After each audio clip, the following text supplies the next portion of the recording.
Welcome to the Terrible Podcast with your hosts from SteelersDepot.com, where you can find all your latest and greatest Steelers news. It's Dave Bryan and Alex Kozora, always lit, talking Steelers. And now, here's Dave and Alex.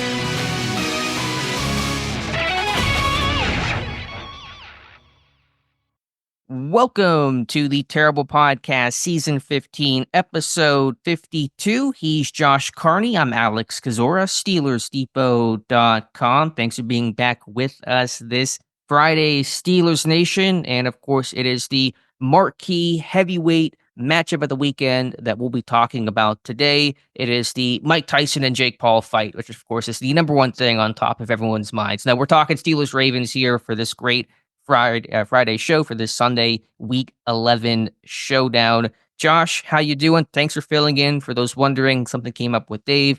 He'll be back there for Monday's show, but Josh subbing in, and so we appreciate that. Will you be watching the Jake Paul Mike Tyson fight tonight?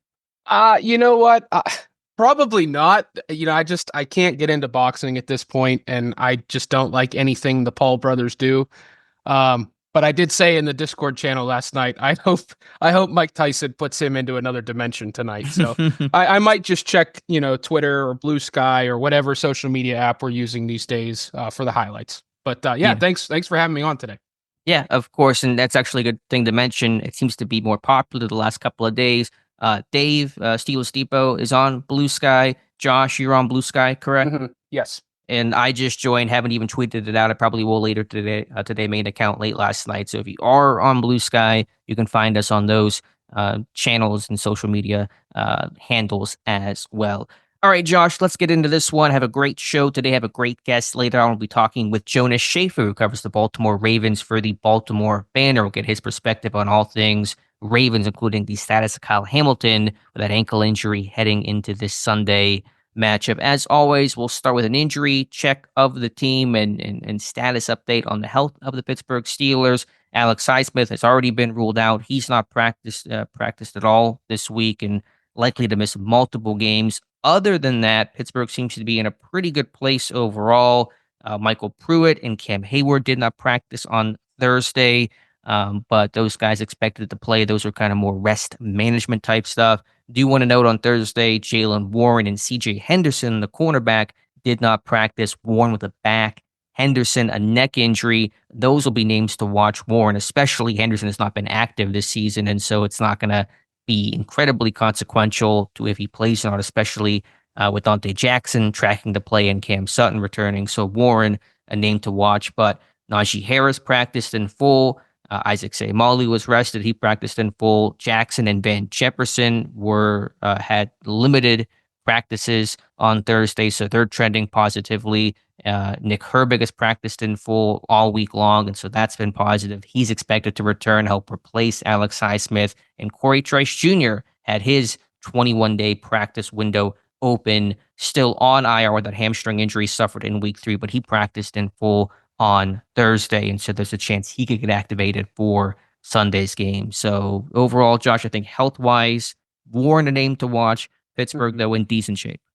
Yeah, they are in decent shape. It's good to see Nick Herbig, put together 2 full practices there. It looks like he's going to come back, and what a great time for him to come back with Alex Highsmith, again, already rolled out with the ankle injury.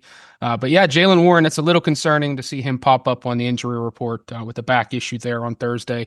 We have seen this at times, though, this season with some of these veterans. They pop up on the injury report after practicing in full. I know Michael Pruitt, we've talked about it before with his knee injury. He's practiced full on a Wednesday, and then on a Thursday, he's a DNP. Mm-hmm. But that'll be something worth monitoring. I thought Warren looked very good on Sunday against the Commanders outside of the fumble at the goal line, and you're going to need both him and Najee Harris in this matchup. So it's good to see Harris have a full practice on Thursday, and all eyes are going to be on Jaylen Warren here on Friday and see if he can get back onto the field with this back injury, because that would be a big blow if he can't go in this rivalry matchup. Yeah, it would be a real bummer if Warren couldn't play. You finally got this running back room healthy, really for the first time all season. I know they were technically together at the start of the year, but Warren had the hamstring and then the knee by week 3, Patterson the ankle in week 4. They all came back. Patterson came back last week, and so to lose Warren in general, but especially for this game, would be disappointing. As you said, we've seen this happen in the past. Darnell Washington once didn't practice on a Thursday. I think Pat Frymuth was the same, and they were good to go by Friday. Always, by the time people listen to this, we'll probably know the Friday status of Warren and the final injury report, but just recording this Friday morning, that's going to be the situation to watch there. Do you think, I know we're just guessing, do you think Trice gets activated for Sunday's game? When I saw that he practiced yesterday and had his window open, I figured it was next Thursday against the Browns he would return. But then you see CJ Henderson here, with the neck injury. I know he hasn't been active, this season. He doesn't have a role with the Steelers. I kind of think maybe they get Trice back in action. He's had enough time here recovering from his injury. Dante Jackson limited yesterday. He's been banged up the last few weeks. I wonder if they try and push Trice a bit and get him back into the fold on Sunday. And even if he doesn't, see any defensive snaps, might see some special team snaps, you give him that runway to be ready for Thursday night. And instead of having him sitting, on the sideline in the press box, wherever it is on Sunday against the Ravens, he's suited up, ready to go, and he has that runway into Thursday night. So I think if we sit here right now and guess, I think Trice gets going. Okay. Yeah, I don't know where I come in. I'm kind of 50-50, pretty split, to be honest with you. Typically, the guys that don't get activated until Thursday don't tend to get, or aren't at least designated, I should say, on Thursday, don't get activated by Sunday. But it has been a while for Trice. And as you said, maybe that quick turnaround, it's not like he's going to get a lot of practice time next week anyway. So we'll see. I really would not be surprised either way. For Baltimore, it does seem like, and this is the headline news, that they will have Kyle Hamilton. He was limited on Thursday. He was practicing in some capacity, according to beat writers, moving around fairly decently overall. So still need to check his status. Wouldn't be a shock if he was ultimately labeled as questionable for this game, but I think he's going to go. That seems to be the beat from the beat reporters in Baltimore, including Jonas Schaefer, who we'll talk to later. Some other injuries to note: former Steeler Arthur Millette was limited with a calf injury. He was in a walking boot apparently, but we'll have to check his status. And defensive lineman Travis Jones has an ankle injury. He was limited on Thursday. Don't know if he's going to go. My guess is he will, but if he does not, this team will be hurting with their defensive line. You were a big Travis Jones fan out of UConn, I think, weren't you? Yeah, I liked him quite a bit. Big physical guy, has great explosiveness, hasn't done much in Baltimore, but they somehow find a way to get these defensive linemen to break out late in their rookie contracts. We saw it with Madubuike last season, and Jones has been solid for them. So yeah, it seems like, and I know this is like a Steelers Depot thing, but a lot of these guys that we like, where do they end up if they're not Steelers? In Baltimore, and it's very frustrating. Hey, what did you think of Arthur Millette's comments? He spoke with the media earlier this week and was like, hey, this is exactly what Pittsburgh is going to do. And of course, himself, a former Steeler for 2 seasons, has prepared for Lamar and the Ravens before. He said they're going to have somebody assigned to Lamar on the zone read at the mesh point to take him. They're going to have somebody assigned to the running back. Like, we know their game plan to a T. What did you make of those comments? Yeah, I didn't really think too much of it. It's just a guy that's familiar with how the Steelers game plan against Lamar. I don't think he's providing anything new to Baltimore from that aspect. I mean, Mike Tomlin said it Tuesday. John Harbaugh said it all week. These guys are so familiar with each other. These teams are so familiar with each other. I don't think, Arthur is saying anything new there, but it's nice to hear what the actual game plan is, because we're not privy to that throughout the week, throughout the years.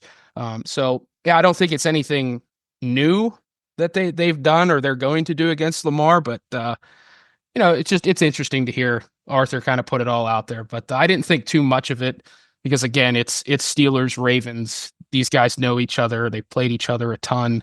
I know Lamar hasn't been in every matchup the last few years, but I mean, if Baltimore didn't know what Pittsburgh likes to do against Lamar Jackson in the last few years, and they're trying to figure it out heading into Sunday, they're going to be in a world of hurt. Yeah, they got bigger problems. That's a good point. Yeah, it was interesting just to hear a player so matter-of-factly say it, but it's all on tape. And so that's the mesh charge where you're going to attack the quarterback and force to give every time. Pittsburgh just did it a bunch of times a week ago against Washington and Jayden Daniels. And so none of that's going to be, a revelation to the coaching staff over there in Baltimore. But Arthur Millette, one to talk for sure, loves to chirp, loves to be a little loud, which, hey, all more power to him. short kings rule, go for it. But nothing that was going to surprise, and really, it probably little bit more of a story than it actually matters. Yeah, to steal a Tomlinism, I don't think he gave away all the ingredients to the hot dog. Like Right. it's something that's been known. You've pointed it out a ton in your film rooms. That mesh charge, that's what the Steelers do. That's how you defend those dual threat quarterbacks with the read options. So it's nothing new, but it was interesting to hear a former player try and give some secrets away to the media. But again, it's nothing that's surprising to anybody that's kind of followed this matchup the last few years. And we'll talk about how to defend and attack that Baltimore Ravens offense a little bit later. You and I, when we preview this game. Let's go to the coordinator corner, Arthur Smith, Teryl Austin speaking on Thursday. And there are so many storylines within storylines. The Patrick Queen seeing his old team, and Queen revealed that Baltimore never offered him a contract, hasn't spoken to the brass and Harbaugh and GM Eric DeCosta since he left Baltimore. Also, it's Arthur Smith and Derrick Henry, two guys that coached together in Tennessee. Arthur Smith, his promotion to OC really coincided with Derrick Henry's breakout season in 2019 and his 2,000-yard campaign in 2020. So those guys have a lot of history and memories together. It was funny. Arthur was asked about, like, how do you slow down Derrick Henry? And Smith was like, I don't really know how you do it. Don't ask me. So that is not his job this week. He's probably thankful for that. But there are a few weaknesses in that guy's game. But an honest and funny answer from Arthur Smith. Yeah, it was great. And I really enjoy Arthur Smith's media sessions this year. It's a major change from the last few years that we've had from the offensive coordinator. But yeah, Arthur he's been awesome since he stepped into this role. He's integrated himself into the city, into the franchise, and he seems so much more relaxed and is enjoying this. And it's fun to listen to him and fun to write about. He's another guy that's very good at saying quite a bit without saying very much. But just his personality is very interesting to watch, and he just seems like a good time. So yeah, Thursday's session, the Derrick Henry answer, it had me laughing, because it's like, yeah, this guy is a future Hall of Famer and nobody has figured out how to slow him down. So why would I know? I'm the one tasked with making sure he has big days. So yeah, Derrick Henry's going to be, I'm sure we'll talk about it later, just another massive test. I think the quote or the story that got the most buzz from his media session was Smith joking that him and Russell Wilson on Friday nights, they kind of work together one-on-one, going over last details and specific game plan type calls. And apparently Arthur Smith's wife will FaceTime him and worry that he's out at a bar or something like that. Then Smith will turn the phone to show he's just with Ross, just hanging out and game planning. So Very yeah, cool. it's kind of like the meme of, I bet you he's thinking about other girls, and it's just Smith and Russell Wilson working on low red zone type stuff. Yeah, But how do we scheme up touchdowns? But hey, he's not a tequila cowboy. That is. Yeah, I was gonna say, yeah, unlike some other, we get very different than some other OCs in Steelers past, but that just shows the dedication for both Smith and for Wilson, and these guys really getting at it, and you're seeing the fruits of their labor paying off on Sundays.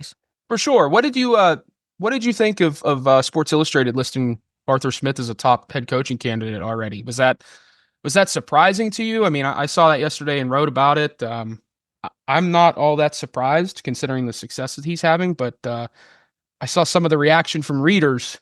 Curious where you kind of stood. Are you surprised he's getting that buzz right now, or is that something you expected? That was the Connor. Is it Connor Orr that Connor does Orr, that? correct. Yep. Yeah, every year he has this exhaustive, and it's a really good list of up and comers and the lack of a better word, the retreads that kind of get thrown in there. And so I knew on a list that long, it wouldn't be a surprise to see Smith's name, given the success he's had in Pittsburgh this year and already being a head coach. Coming off his time in Atlanta, so there's an experience aspect that may separate him from some other true up-and-comers. I don't know. I mean, I think anytime an OC has success, especially one that can really elevate and reinvent Pittsburgh's struggling offense to the heights they're currently at, and hopefully they continue to be and potentially ascend to, you're going to get some buzz out there. So it's kind of going to be in the way that, in the offseason, I would expect Justin Fields to get more attention from other teams than he got a year ago, where you kind of, you work on things in Pittsburgh, you're a better quarterback, you're coming from a culture and system that people respect. And I think teams still look at Pittsburgh and say, okay, if they're having success in Pittsburgh, they're doing something right. It's a good organization. They have good people over there. where we feel confident hiring a Steelers type of guy. And so wouldn't surprise me that he would get buzz. Will he get a job? We're still a million miles away from Yeah. that. And there's still going to be, Ben Johnson, and who knows what happens with Bill Belichick. And so those names will be in the fold, and all the other, true young up and coming OCs. Not that Smith is old, he's in his early 40s, but I imagine his name will be in the mix. If the success continues, then that naturally lends itself to being in the conversation. Would not surprise me if he gets some head coaching buzz in the offseason, potentially some interviews, but that's still for me way down the road just because I'm focused on the here and now. For sure. Yeah, I saw it and I figured, okay, Arthur Smith has probably got to be in here. And sure enough, he was. But yeah, there are a lot of other, hot names out there. Cliff Kingsbury, you mentioned Ben Johnson. Was it Joe Brady in Buffalo? Like there's going to be a lot of, offensive coordinator gurus that are going to get some buzz. But it just wasn't surprising to see Smith on there. I mean, I think he's done a really good job since coming to Pittsburgh. They figured out some of the red zone stuff in recent weeks with Russell Wilson, and obviously the run game is very solid. And he's done what many hoped he would. He's come in, he's figured out the offense. He's got them back on track. He's playing to the strength of guys, and when you do that, and the team that you are coaching or are on has success, of course your name is going to be out there. But yeah, it's still a long ways away. We've got quite a few months here, quite a few games before we get into that. But it was just interesting to see some of the reaction from the fan base, because it felt like a lot of doom and gloom immediately. Like, oh, we just figure it out on offense. Now we're going to lose the guy. So that was interesting. But yeah, going back to the Russell Wilson and the FaceTime situation with his wife, that to me is peak Steelers. Like, these guys are in the facility, burning that midnight oil, trying to figure it out. They're both trying to get their careers back on track, have a point to prove. And it's great to see them come together, have a great relationship, and we're seeing them have success on the field.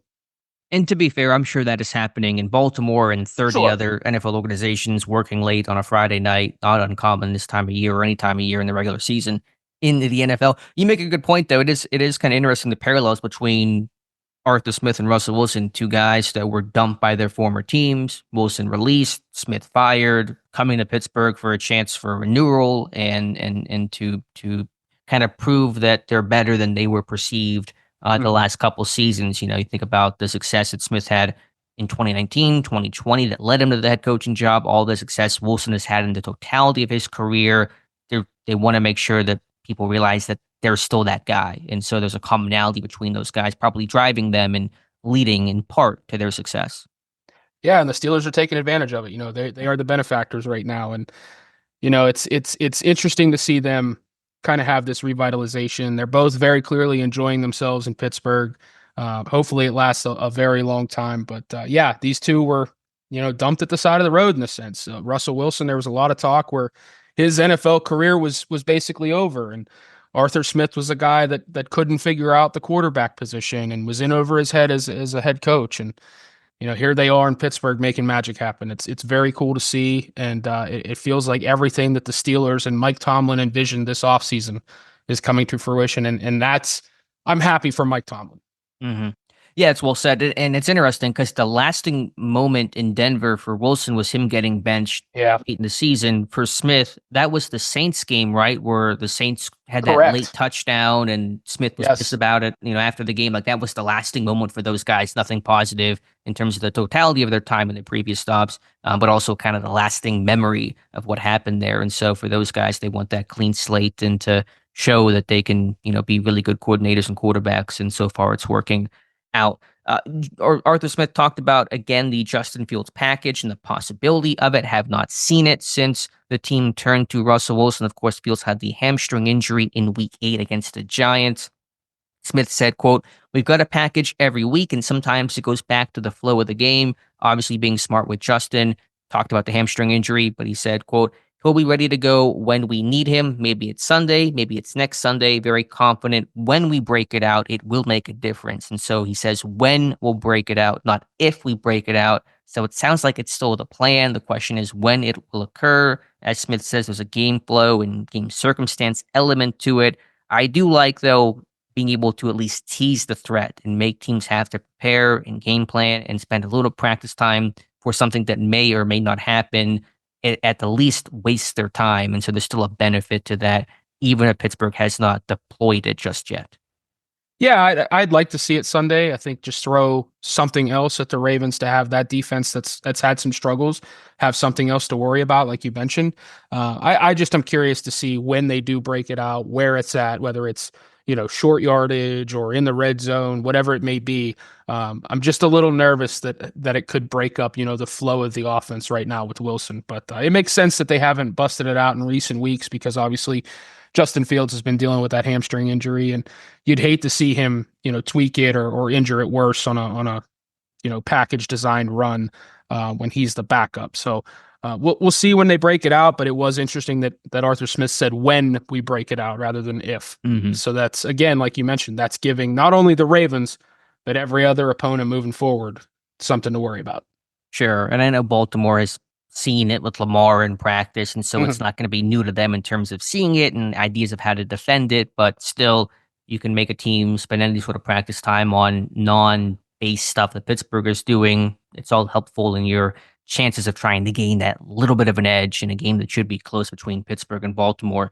Let's flip over to defensive coordinator Teryl Austin. A little less to say. Did talk about Joey Porter Jr.'s 3 penalties against Washington. He showed little concern about it. He said, quote, "I think he'll be fine. He works at it, so I'm not overly concerned right now," end quote.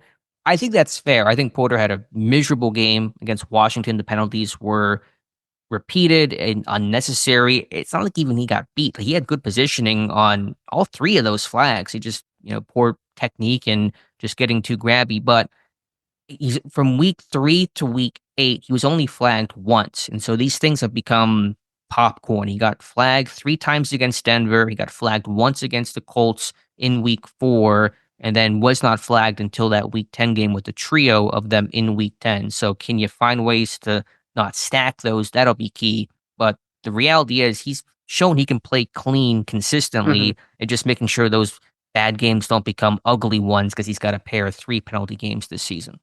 Yeah, it was a really tough showing on Sunday against the Commanders. I thought that last one near the goal line against Terry McLaurin was a bit questionable. It seemed like McLaurin kind of just fell down, but with longer physical cornerbacks, and I believe you said this on Twitter on Sunday, there's that fine line with being physical and crossing it with flags, and Porter, as you said, raced right across it, and I think things kind of snowballed for him in that aspect. But I also think it depends on the officiating crew, and that's a larger discussion regarding the NFL. But I think you see some crews look for that more often, in the passing game compared to some other crews. And Porter, again, he had that first one, and then it just snowballed on him and made him a target. But I'm not overly concerned. Again, he's a long physical cornerback. That's been his calling card since college. He's had to make that adjustment to the NFL. He struggled as a rookie early on with some of those penalties, but then he for the most part cleaned it up down the stretch. Has been relatively good this year with it. Not overly concerned, and I'm glad that Teryl Austin isn't overly concerned either. It's very clearly something Porter has to work on daily, but it's not something where it's like, oh man, this guy's unplayable. Like he's hurting them so much out there. It's you live with it. You take the good with the bad, and Sunday was bad, but I think Porter is going to bounce back. And there has been more good than bad overall this season for Joey Porter Jr. Yeah, this week's referee crew is led by Clay Martin, and his big thing, at least the crew, and these things can ebb and flow, obviously, but is holding, offensive holding. No crew has called more such calls this season than his. And so that may work in Pittsburgh's favor. Baltimore is the most penalized team this season. They have a lot more holding calls than Pittsburgh does. Although if you're expecting to get a holding call on TJ Watt, we'll see. Maybe this is the week. The numbers would say yes, but doesn't always happen in the past. But I don't think it's a super flag happy DPI crew, whatever that is worth. It doesn't maybe mean a ton, but the big sticking point on him is that there's a lot of holding calls called against teams whenever Martin's crew officiates. By the way, and this is a whole separate discussion, rabbit holes that Dave and I usually go down. Clay Martin, he's the athletic director at a high school in Oklahoma. Isn't that kind of crazy? An NFL rep is also doing like athletic director duties. And that goes back to the whole full-time discussion about NFL officials and should they become full-time? Is there a benefit to that? I don't know. I think when a guy is also doing half his time is spent doing athletic director stuff, it kind of says maybe make those guys full-time. Yeah, that's a bit crazy. I think I remember hearing that, but I didn't know for sure that was Clay Martin. Yeah, that's quite a bit of work to do, being a high school athletic director. There's a lot of planning, a lot of moving parts you got to handle. And oh, by the way, you got to travel to this NFL stadium and be in front of thousands of fans and on TV and making these calls. They've got to make this a full-time job, and they've all got to get on the same page because you just don't know what you're getting week after week. And it's incredibly frustrating because it's not ruining the product, but it's raising a lot of questions about the product and putting a lot of negative attention on the product that shouldn't be there. So yeah, that's crazy. I didn't realize that was Clay Martin, but I just think about like if you flip it and like if I had like a heart surgeon and he was also like, yeah, you also referee college basketball games on the side. I'd be like, no, I want you to be a heart surgeon all the time, please. Like I want that to be your full attention. So I don't know. I mean, I think it brings negativity, but the NFL says, our ratings are up. We're swimming in money. We really don't care that much. Yeah, I don't think I'd be hiring that heart surgeon if I needed surgery. Because that's crazy. I mean, we've had some stuff, in the past with other officials doing full-time jobs or being in various lines of work. And it's like the NFL is swimming in money, like you mentioned. Why can we not find a way to make these officials full-time, focus on this task, get everybody on the same page and clean up the product? But again, ratings are up. Money is flowing in nicely. Why change anything?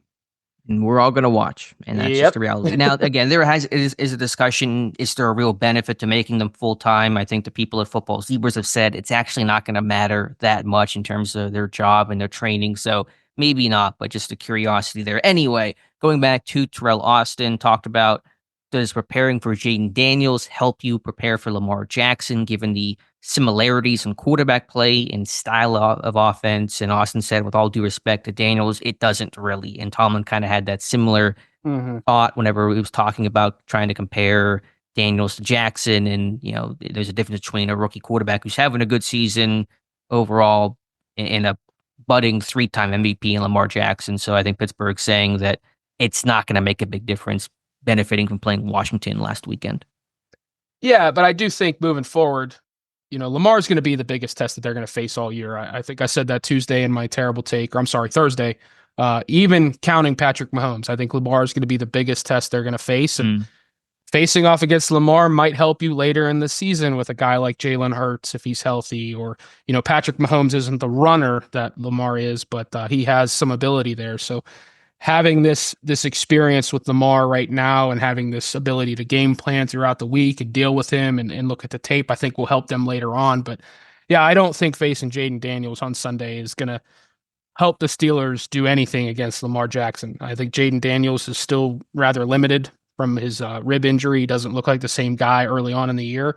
Still a good quarterback, but I appreciated Mike Tomlin calling Lamar Mr. Jackson and the Steelers showing him all the respect this week that they have, because quite frankly, he's earned it. I know that, he hasn't had a lot of success against the Steelers, but the guy is a very, very good quarterback. Is going to be the MVP again for a third time, which puts him on a Hall of Fame trajectory.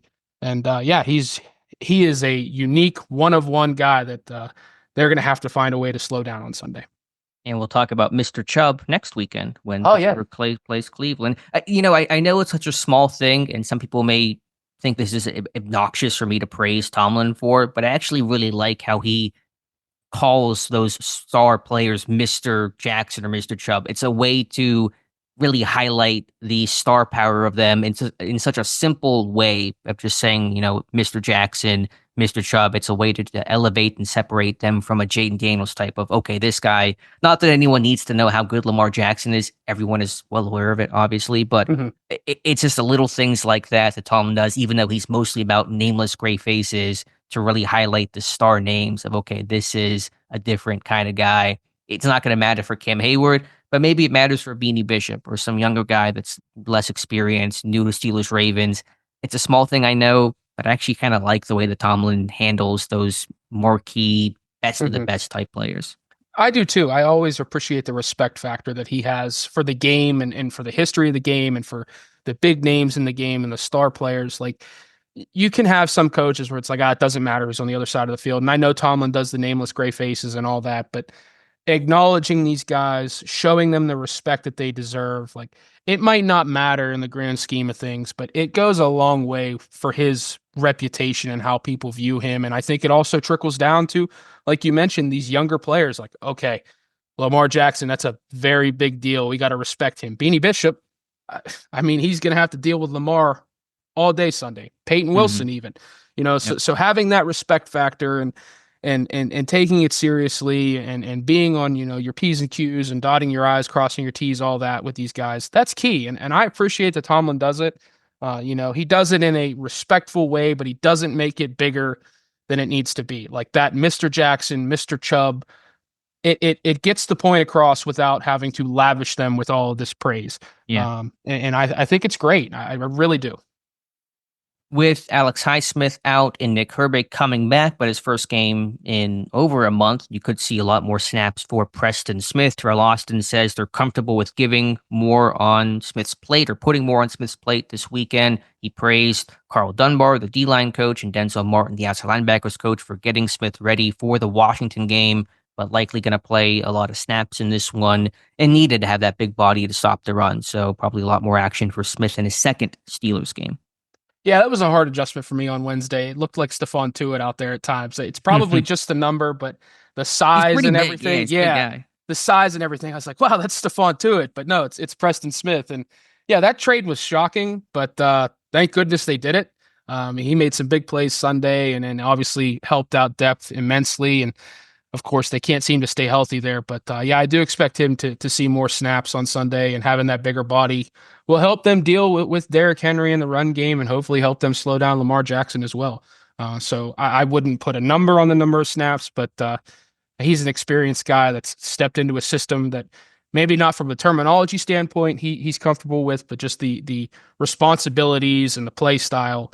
He's hit the ground running and made an impact. And hopefully he integrates himself into the Steelers-Ravens rivalry very well on Sunday. Yeah, I thought he played well in his 20-something snaps last week. He had some pass rush success, had a great open field, touchdown-saving tackle in the first half. I know Washington ultimately still found the end zone on the drive, but showing the hustle, showing the size, comfortable in the scheme, always been a 3-4 stand-up outside linebacker until this past year in Green Bay. When they moved to a 4-3, didn't like the fit. And yeah, a lot of foresight, really proactive move by Pittsburgh to pick him up for pennies on the dollar. Last thing from Teryl Austin, talked about Cam Sutton, was asked about his re-debut, 2024 debut with Pittsburgh coming off that 8-game suspension. It admitted that Sutton had some rough reps out there, which he really did, but yeah. Austin also acknowledged that Pittsburgh, I mean, and Dave and I talked about this Wednesday, they put a lot on Pittsburgh's plate in the secondary in this game. They rushed 5 at their highest clip of the season, 54%. That's easily the most in any game this year. They played a lot more man coverage, a lot of cover 1. When you're rushing 5, 6, you got to play man coverage. You really can't zone it up. And so Sutton got put in some tough situations, but hopefully it was just him knocking off some rust, because his overall play, there were a couple positive plays he made, one breakup along the sideline, but there were at least 2 over routes that Washington should have hit for big gains that would have changed the whole complexion, including one out of their end zone that could have been a 40-plus yard completion that Daniels just missed on. So Sutton was the man in coverage on both of those plays. So needing Sutton to probably look better against Baltimore than he did Washington. Yeah, I hope it was just him knocking off the rust, because I know the stat sheet will say 0 receptions allowed. But I mean, there were some plays there that he looked really rough. And as you mentioned, those over routes, they were wide open, just Daniels misfired. It was nice to see him on the field. It allowed them, it seemed like to allow Minkah Fitzpatrick to move around a little bit. I know there was one, I think Minkah drove down on kind of like an inverted cover 2, it looked like, where Minkah drove down and they had forced a incomplete pass. And we've seen that with Sutton before, where he's kind of in the middle of the field in the box and he'll drop deep and it allows Minkah to come up and make a play. So that was nice to see, but Yeah, they played a lot of man coverage on Sunday, and Sutton just looked a step slow. His timing was off, and it was concerning. But hopefully it was just that first game knocking the rust off after the 8-game suspension, and hopefully he's able to get his feet back underneath him because they're going to need him here moving forward. Yeah, a lot of post-snap rotations you can do with Sutton. That was one big benefit of his return and dime packages. They also use Sutton often in that 3-4 nickel where Pittsburgh against 3 receiver sets would stay in their base 3-4, 3 down linemen, 4 linebackers, and then have Deshaun Elliott come off, replaced by Cam Sutton to cover that third slot receiver. So will they do that against Baltimore? They could. We'll see. Probably have some defensive wrinkles to handle all the challenges that Baltimore offers. Yeah, and again, I hope that was that first game rust getting knocked off, but having that Swiss Army knife, that guy that can come in and handle a lot of roles, and as Mike Tomlin said last week, everybody on the secondary should be on notice with his return.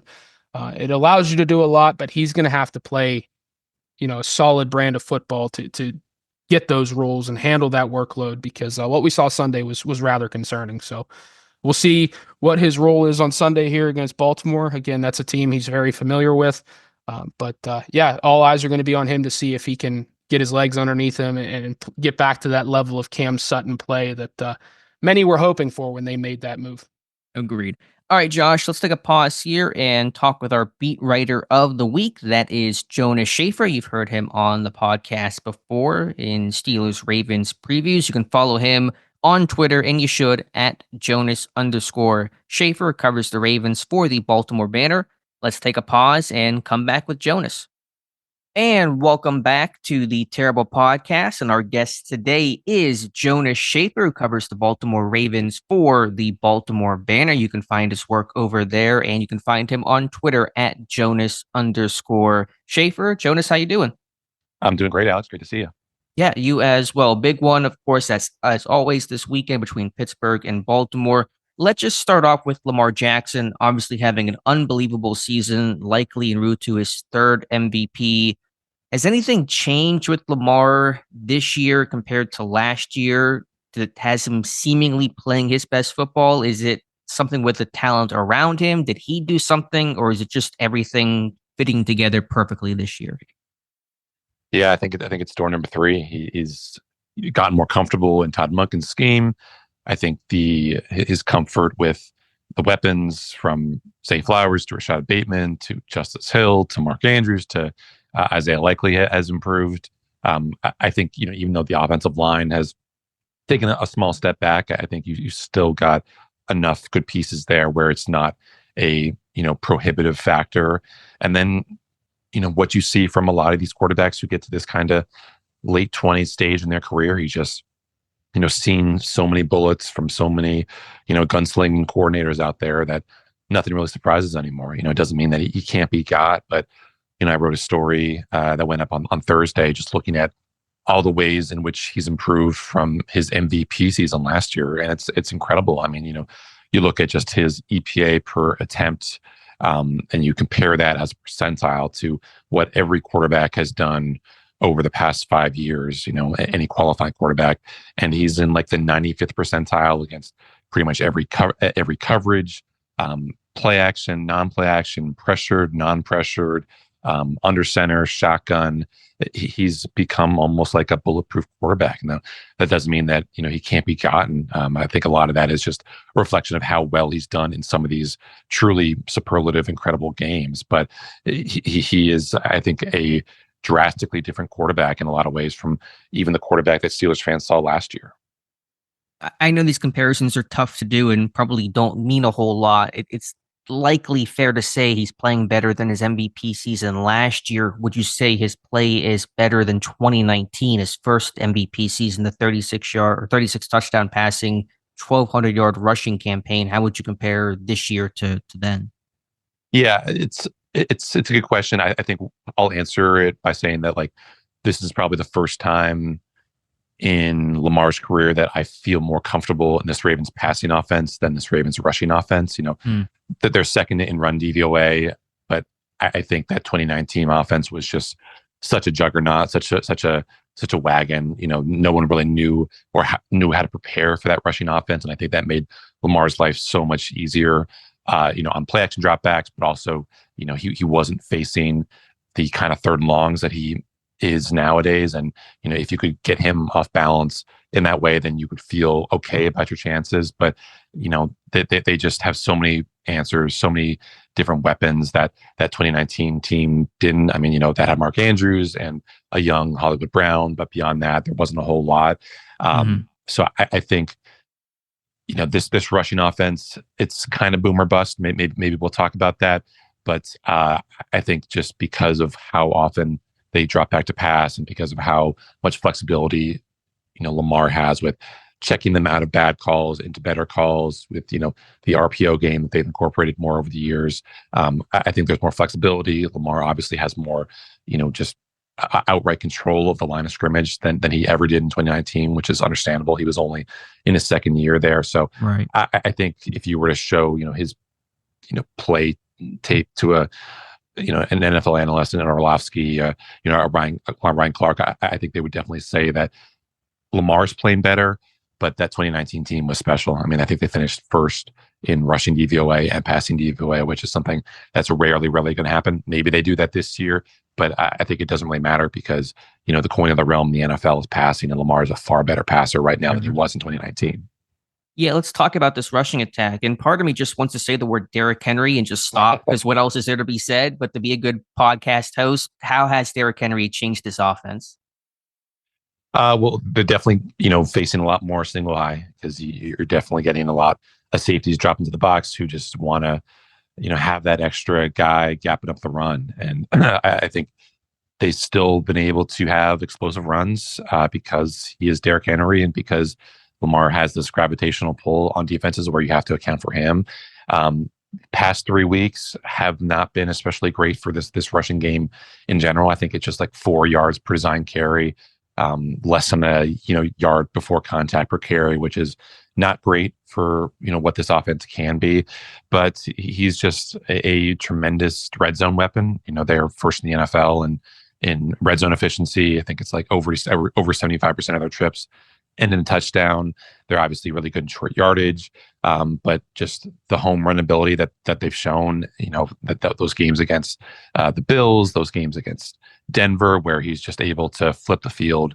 Obviously, he had the kind of knockout blow against Cincinnati in that first game on the road there, and that's I think a really, really big factor. I mean, he's breaking tackles at an absurd rate, and if Patrick Queen is going to be the every down guy as the off-ball linebacker for Pittsburgh, then maybe you are kind of putting the microscope on him if you're the Ravens coaching staff, because I know he's shored up his play lately, but I think he's still, fifth in the NFL right now in missed tackles as a run defender. So if I'm the Ravens and, I'm getting an aggressive Steelers defense that's maybe blitzing against the pass, blitzing against the run, then that's probably going to leave, Derrick Henry in some potentially advantageous one-on-ones. And if you're talking about just the tail of the tape between Derrick Henry and Patrick Queen, fitting up in that A gap or that C gap, I think most of the time the advantage is going to go to Derrick Henry. Yeah, no, totally understand. And if he gets one-on-one with anybody, it's a problem for the Pittsburgh Steelers defense. When Henry became a free agent, what was the recruiting process like? It felt like he just landed in Baltimore's lap. I still don't understand how 31 other teams let him go to Baltimore. Was it a pretty quick decision? Were they competing with another team? I know Dallas was theorized. They didn't have interest. How did Henry end up in Baltimore? Yeah, I think he was, the running backs went pretty quickly during that free agency blitz. I think, it was Saquon and, even Joe Mixon and then Josh Jacobs, I think. Josh Jacobs. Yeah. And there wasn't really a whole lot of smoke for other teams besides Baltimore connected to Derrick Henry. I think obviously the past 2 years, I think in Tennessee were not especially productive. He obviously had the stigma of being an NFL running back over age 30. So, obviously the Ravens did not really skimp on paying him. I mean, 2 years, $8 million per, plus all these incentives that he's going to hit and make even more money off of. But there wasn't really this, groundswell of interest, I think, other than Baltimore. So they were able to maybe get him at what you would call a discount. And it's definitely paid off. I think they obviously made an effort to get him last year at the trade deadline, but I think the Titans ownership was not, totally good with parting with him at the trade deadline. Maybe that would have been the difference in the Ravens getting over the hurdle against the Chiefs in that AFC Championship game. But it's been a deal that's been obviously mutually beneficial for the Ravens and Derrick Henry. We're talking with Jonas Schaefer, who covers the Ravens for the Baltimore Banner. Talk to me about the offensive tackles. Ronnie Stanley finally healthy at left tackle. You guys inserted Roger Rosengard in at right tackle. How have both of those guys been doing? Yeah, Ronnie, I don't think he's looked quite like his all-pro self, before obviously the injury that he suffered at the hands of the Steelers in that 2020 game. But he's been, a Pro Bowl caliber tackle this year. He's been a really, really productive pass blocker. He's been, fine as a run blocker. And I think anytime you have Lamar moving around the kind of way that he does, he's able to lift up the pass protection, because especially on the edge there, you don't really see a lot of edge rushers who are shooting off trying to win with those speed rush, because they know that if they do, you are opening up a huge potential cavity for Lamar to run through, either as a runner or just buying more time as a kind of drop back passer. So I think Roger Rosengard on the right side has had some troubles here and there. I think he's been, for the most part, a pretty good tackle for a rookie. I think he's got a bunch of different pass sets. I think that's probably the thing that's most impressive about him. That was, on his tape at Washington, just a guy who could drop into a 45 set, a vertical set, but also kind of come after tackles on pass sets and maybe just kind of stun them with how aggressively he was getting after them.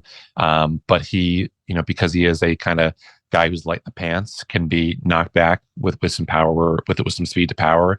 I think we've seen that at times, and I think obviously that is the concern going against TJ Watt. A guy who can just tear down that edge and not really compromise his ability to be in the spaces where he needs to be as as part of that Steelers pass rush plan. So if I imagine we'll probably see a lot of chips. I imagine we'll see a lot of Pat Ricard, Mark Andrews, even Isaiah Likely. I think probably the thing that stood out the most from year one under Todd Monk into year two was just how willing they are to keep extra pass protectors, or to have Lamar move extra pass protectors into the pass protection, and be willing to sacrifice a guy in that route progression to have that extra security in the pass protection. So I know it's going to be nothing new for TJ Watt to probably see a lot of pass, a lot of hands on him. I imagine the Ravens will probably try to get 4 arms on him on all third and longs. But I think you feel comfortable enough with Roger Rosengart that you don't feel like you have to double team TJ Watt on every single obvious passing down. Yeah, that's good to know for Steelers fans. Speaking of Mark Andrews, was there any reason why he had such a quiet start to the season and then why it's picked up recently? Is that just ebb and flow? Is there a health issue, schematic refocus? Any reason why his production went from awfully quiet to pretty normal Mark Andrews type stuff lately? Yeah, there was, he had the car crash late in training camp that knocked him out for a couple weeks. And the Ravens initially said that he didn't sustain any injuries, but he obviously didn't really have the start that we imagined. He didn't really have like a great training camp. So I don't know if that was him just kind of knowing that he could turn things on when he got to the start of the season, and then he got in the car accident, and maybe that kind of knocked him off base in a way that he didn't expect. But I think you look at those ESPN receiver tracking metrics, and he's like top 5 in open score, and obviously some of that is scheme. Some of that is, him being able to find those soft spots in the zone, like a Travis Kelce, like all these great tight ends that we see nowadays. But he's really turned it on. I mean, the funny thing about his kind of turnaround is that I think the Ravens have had 6 different receivers lead the team in receiving yards this season. Mark Andrews has not been one of them. Wow. So he's just a great fit for what this offense needs. And obviously you have the complement of Isaiah Likely being a full participant in practice Thursday after missing that game last Thursday against the Bengals with the hamstring injury. So, he hasn't really kind of gone supernova, and maybe in the way that game against the Chiefs suggested he would, or the way that his production in training camp suggested he would, but he's still one heck of a complimentary tight end. And, if the Ravens, for whatever reason, don't feel like Mark Andrews gives them a whole lot in this matchup, which I don't know that there's anything that suggests that, that they would feel that way. Then Isaiah likely, and even Charlie Kohler is, they both round out a really good, really deep tight end group there. Yeah, it's always deep tight ends in Baltimore. That's been true. Yeah. It feels like for years. I should ask, and Dave usually does, so it slipped my mind. But injury situation, health of the team overall, likely. Kyle Hamilton, of course, the big name. He returned to practice on Thursday. I know we're recording Friday morning, still waiting for final practice, last injury report. But give me an update and status on the health of the team, who may or may not play. Yeah, they looked in pretty good shape on practice on Thursday, and then we got the injury report, and it was a little bit more concerning than we initially thought it might be. Arthur Maulet, the obviously former Steelers cornerback, who gives them some depth at the slot there, especially with Kyle Hamilton. Obviously, he's not going to be 100% going into this one, even though just based on how he was moving around on Thursday, I think it's probably a good bet that he will be out there on Sunday. But Maulet showed up in a walking boot in the locker room, and then he was listed with I think a calf injury on the injury report. So that's something to watch. I don't know. I guess we'll see more if he's not out there in practice today. Then it's probably not a safe bet that he's going to be out there.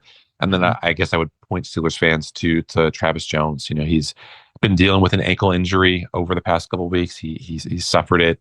I think when they suffer it, well, it's been a couple of weeks old. It's been something he's been dealing with. He's obviously a guy who is probably that best nose tackle on this team, especially with Michael Pierce on injured reserve with the lower body injury that he's dealing with. So if he's not 100%, or if that injury is more serious than maybe his limited participation on Thursday would indicate, then that's going to be a big deal, because Pittsburgh obviously surprised me, Alex, to see just how run heavy they've become these last 3 weeks. And I think you need that guy along with Matabike, along with Broderick Washington to gum up the works for run defense. So if he is missing practice today, or if he's limited again today, because of what he's been dealing with the past couple of weeks, I think that could potentially be a significant either limitation or even more significant loss for the Ravens' run defense.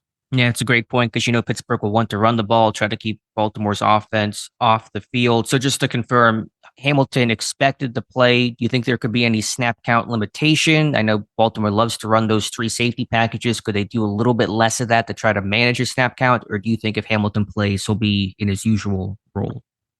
It's a good question. We didn't get Zach Orr yesterday said that he was optimistic about him playing. I'm sure obviously we'll ask John Harbaugh in a couple hours about what his expectations for, but John, just like Mike Tomlin, does not give a whole lot injury wise. So we'll see. Kyle Hamilton's a tough guy, and I mean, to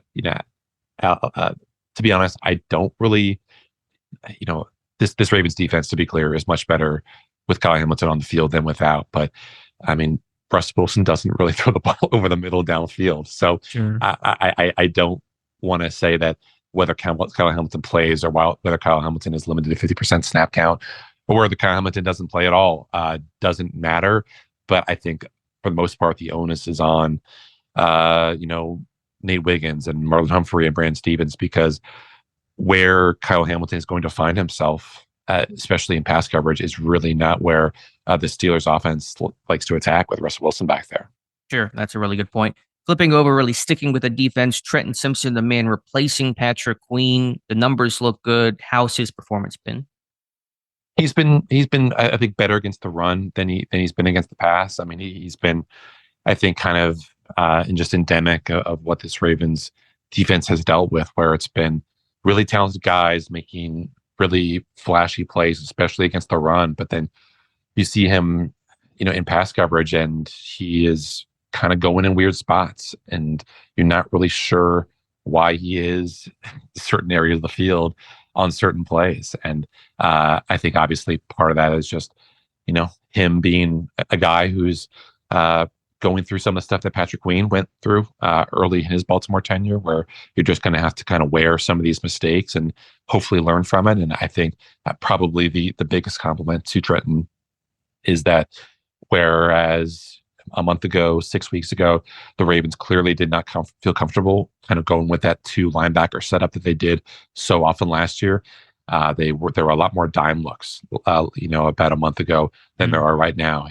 His playing time has definitely ticked up, and I think maybe that is partly a reflection of Roquan Smith's, suboptimal play, but I think it's also just a reflection of the fact that I think for this Ravens defense to be as good as it was, or to have a chance of being as good as it was last year, you need that 2 linebacker setup because it gives you more flexibility as a blitzing team. It gives you obviously that security against the run, and I don't think that this, Roquan and Trent Simpson is going to be anywhere close, even in its full form as Roquan and PQ were last year.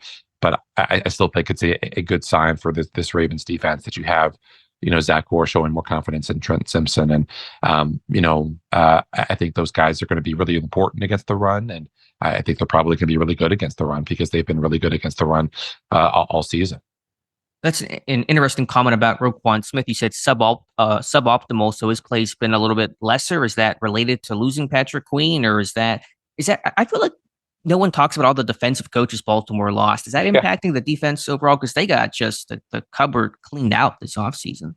Yeah, it was a really significant brain drain there. I mean, obviously, the one position among those spots on the coaching staff that were affected, where you maybe felt like there could be some consistency, was linebacker, because even though Zach Gore was leaving that inside linebacker's coaching job, he was staying around as defensive coordinator.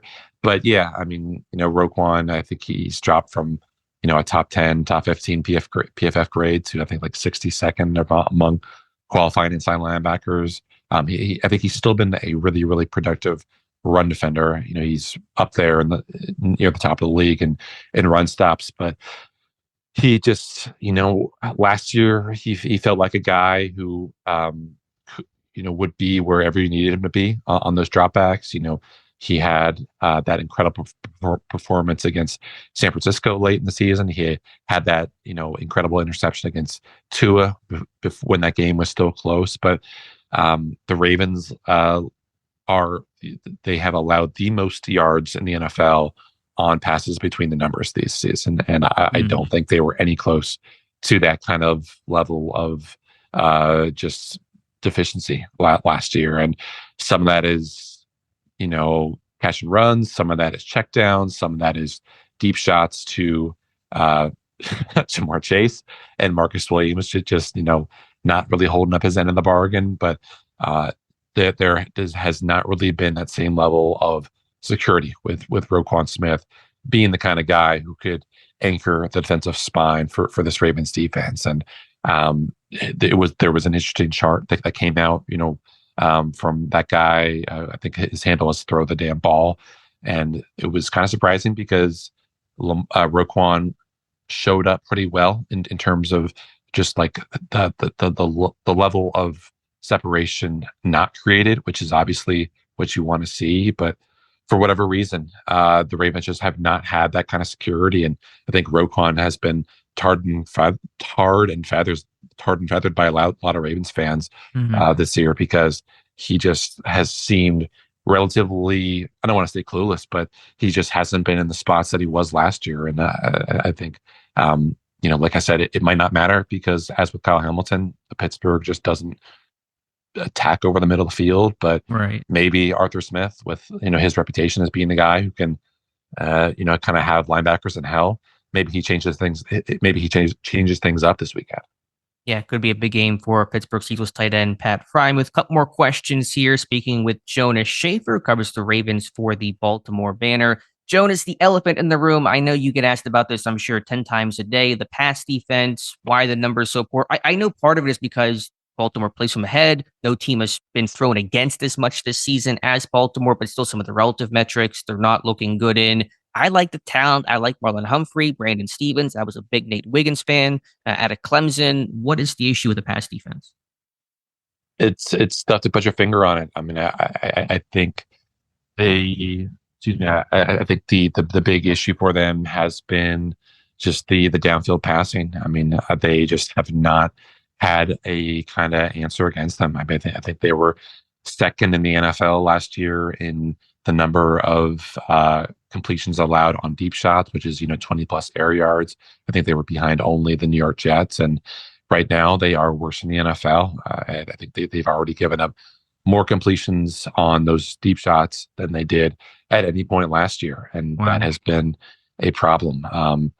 Brandon Stevens has not really been the kind of, he's not taken the step forward that I thought all Ravens fans envisioned him doing, all Ravens coaches envisioned him doing, and it's a shame for him, because if he had taken that step forward, then he was going to set himself up for one heck of a payday, because obviously he is in that fourth year of the rookie deal.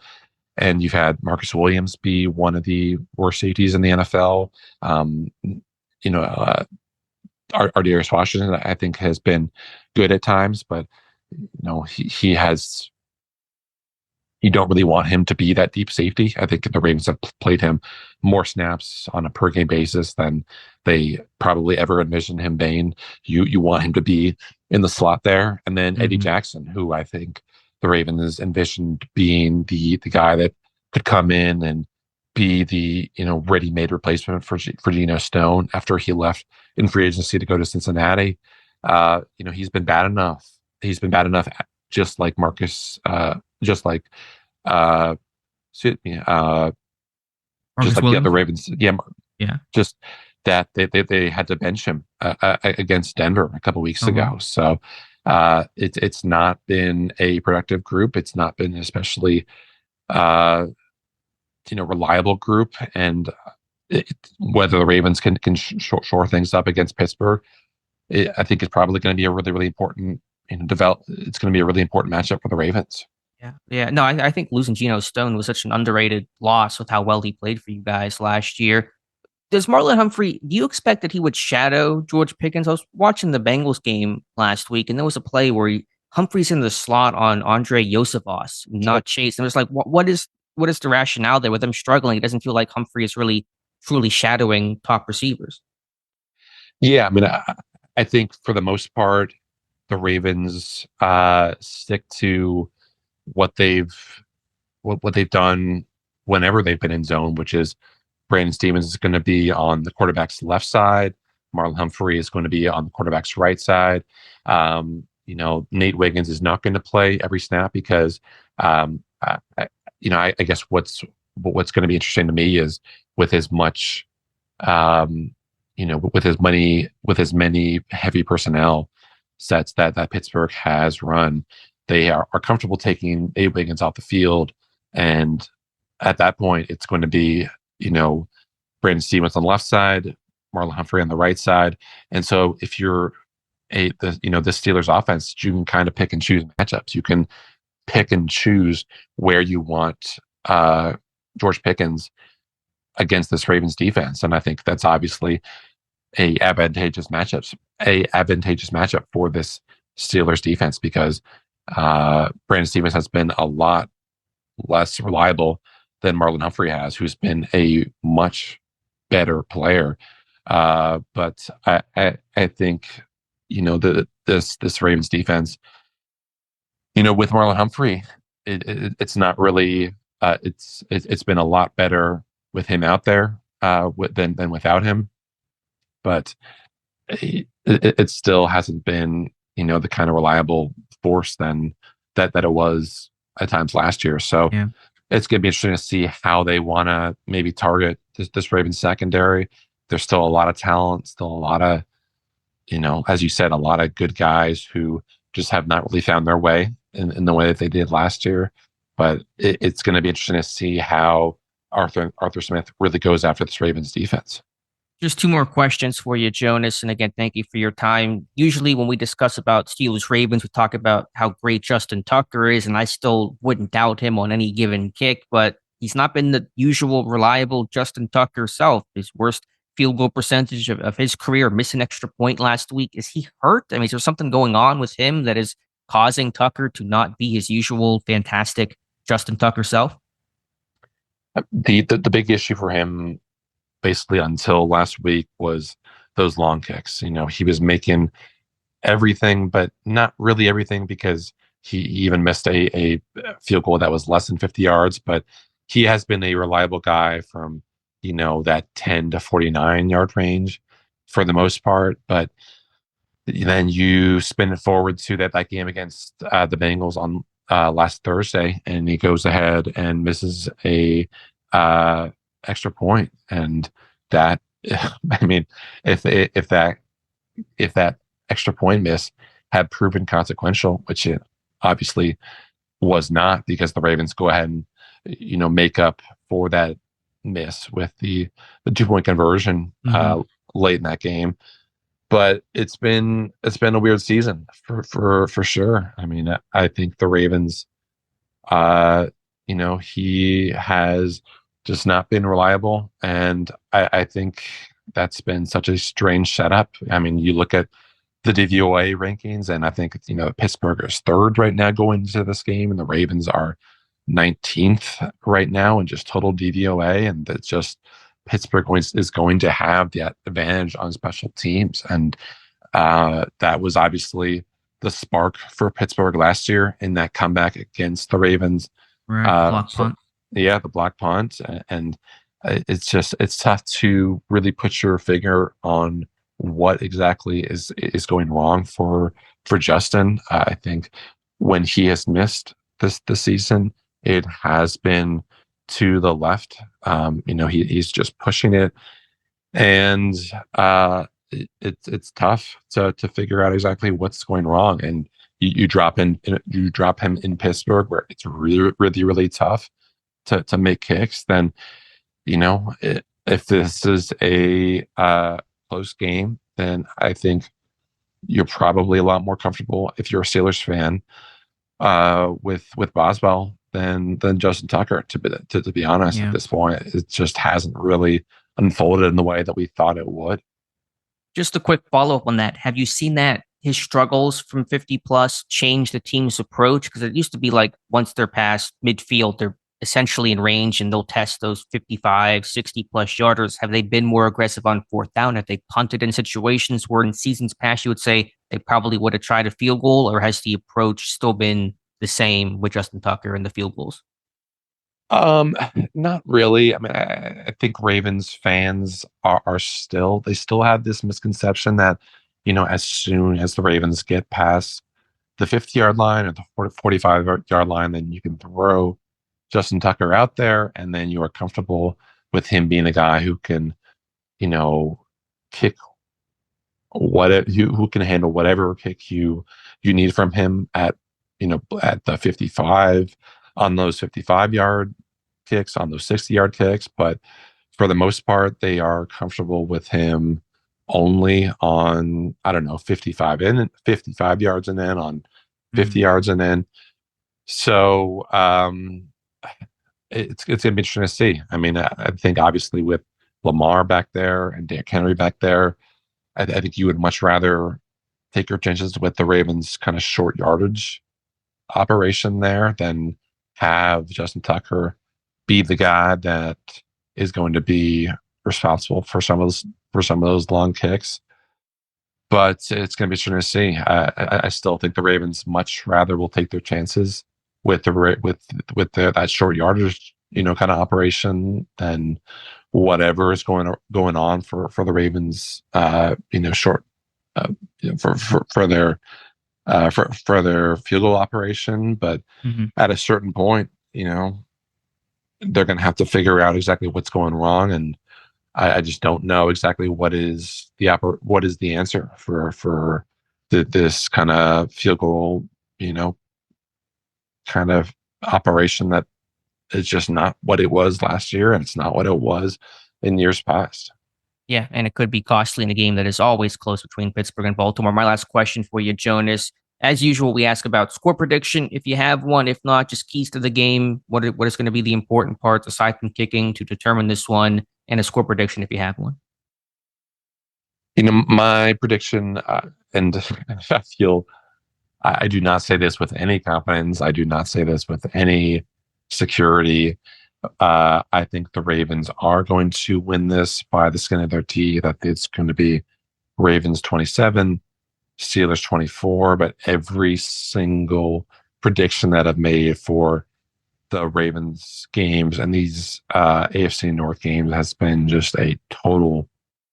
It's been a total just shot in the dark. I mean, I thought that the Ravens would be able to, be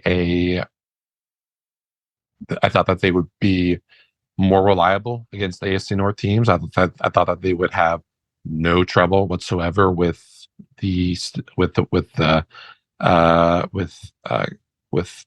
Cleveland a couple weeks ago, and that did not turn out to be the case. I thought that they would be a team that could, be the kind of more secure defense, and that just has not been the case. So it's going to be interesting. I mean, I feel like I have a lot more confidence in this Ravens offense than I did at any point last year.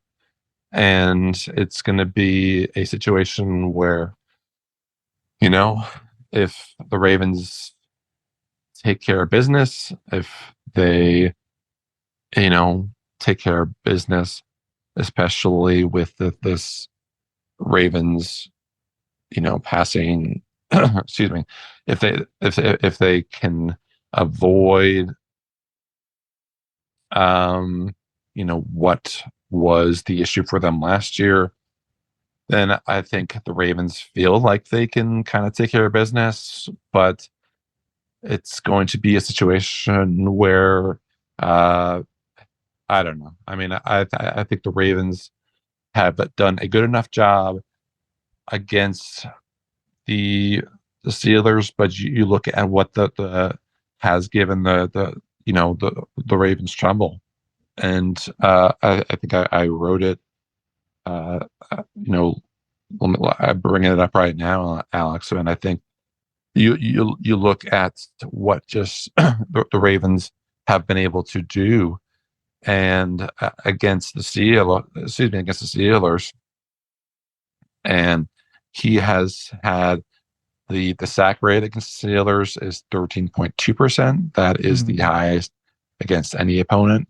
His under pressure rate is 41.1%.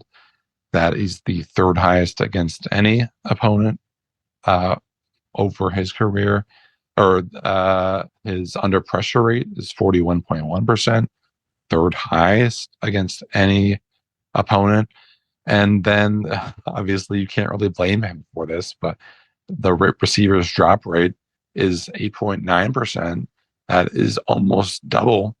That's almost double what his career average has been over the course of his career. So obviously that was a big deal for the Ravens last year. Right. 7 drops for the Ravens last year. That was probably the difference for the Ravens last year. And that was probably the difference for the Ravens if you want to, point your finger at any particular difference. But I just feel like if there is a positive regression to the mean, if the Ravens get enough from their defense, and if the Ravens have enough, help from guys who are not named Lamar Jackson, and if George Pickens does not go just totally crazy like he was able to last year, especially at the end of that game last year, then the Ravens will probably, I don't know, they'll probably do enough to feel comfortable. So we'll see. I mean, I think the Ravens have enough guys to feel like they're comfortable, and if the Ravens are able to, take care of what they are as a run offense and what they are as a passing offense, and we'll see. I mean, I think the Ravens, they have enough guys in that passing attack to kind of take control of things, and we'll kind of see if that checks out, because I think the Ravens have enough that they have enough weapons. They have enough. They have enough in the pass rush. But I just don't really feel like I can say with any kind of confidence because Mm-hmm. this is a Ravens Steelers game, and Lamar is what 1-3 against the Steelers. But I don't know. I think anyone who says that the Steelers all are Lamar's kryptonite, I think they're probably deluding themselves at this point because you look at what Lamar has done against Pittsburgh over the past couple of years, then it's not really been representative of what Pittsburgh has done against this Lamar Jackson, kind of. I don't know. It just doesn't really show up on tape. Right. So you're taking Baltimore, though, without complete confidence, but you are taking the Ravens to take out Pittsburgh in this one, correct? Yeah, that's Okay. with like a 2% level of confidence. Of confidence. Gotcha. Good deal. Well, thank you, Jonas, so much. We appreciate your time. It's always going to be a fun game. 5-star matchup, Pittsburgh, Baltimore, always a 5-star conversation between us. So thank you, Jonas, and good luck on Sunday. Absolutely. Thanks so much, Alex, for having me back. And I really look forward to what this game could be. And welcome back to the Terrible Podcast. Again, our special thanks to Jonas Schaefer for his time. Be sure to follow his work over at the Baltimore Banner and follow him on Twitter at Jonas_Schaefer. That's SHAFFER. We thank Jonas for his time as always. All right, Josh, let's preview this game. You and I, big matchup this weekend. AFC North first place on the line between the Pittsburgh Steelers and the Baltimore Ravens. Pittsburgh 7-2, Baltimore 7-3. Let's start with this Baltimore Ravens offense, the number one scoring offense in football. They've scored, I think, 30-plus points in something like 6 of their last 7 games. They've put up exactly 41 points 3 times this season, so it's as potent as ever. Lamar Jackson, I would say, having his best season ever. You add Derrick Henry into that, better weapons. How do you evaluate and where do you even begin to try to slow down this Ravens offense? I wish I had an answer. I'm sure a lot of defensive coordinators wish they had an answer too. Adding Derrick Henry, that weapon, that guy in the backfield still playing at an elite level. He's on pace for almost 2,000 yards again, which is just, it's mind blowing because there were a lot of people in the offseason like, he's washed up. That doesn't really move the needle for the Ravens. No, it does. And having a guy in the backfield that they can hand the ball off to 25 times a game, that takes a lot of pressure off Lamar, and it drags some of the coverage down as well. And everything is just working so well for Baltimore. And I think where a lot of credit is due, and you mentioned it, it's Lamar Jackson playing the best football of his career. And that's crazy to say because he has 2 MVP seasons under his belt. He has just, from what I've seen on tape, he has taken off as a passer. He's seeing the field very well. He's starting to move defenders with his eyes. The game against Denver, that's a solid defense, but some of the manipulation he did with his eyes to defenders and open up throwing windows was really impressive to see. He's been very good from the pocket. I don't know how you slow this team down. Do you commit, 8-9 guys in the box to taking away Derrick Henry and hope your guys can hold up on the back end? Baltimore got a lot better at receiver.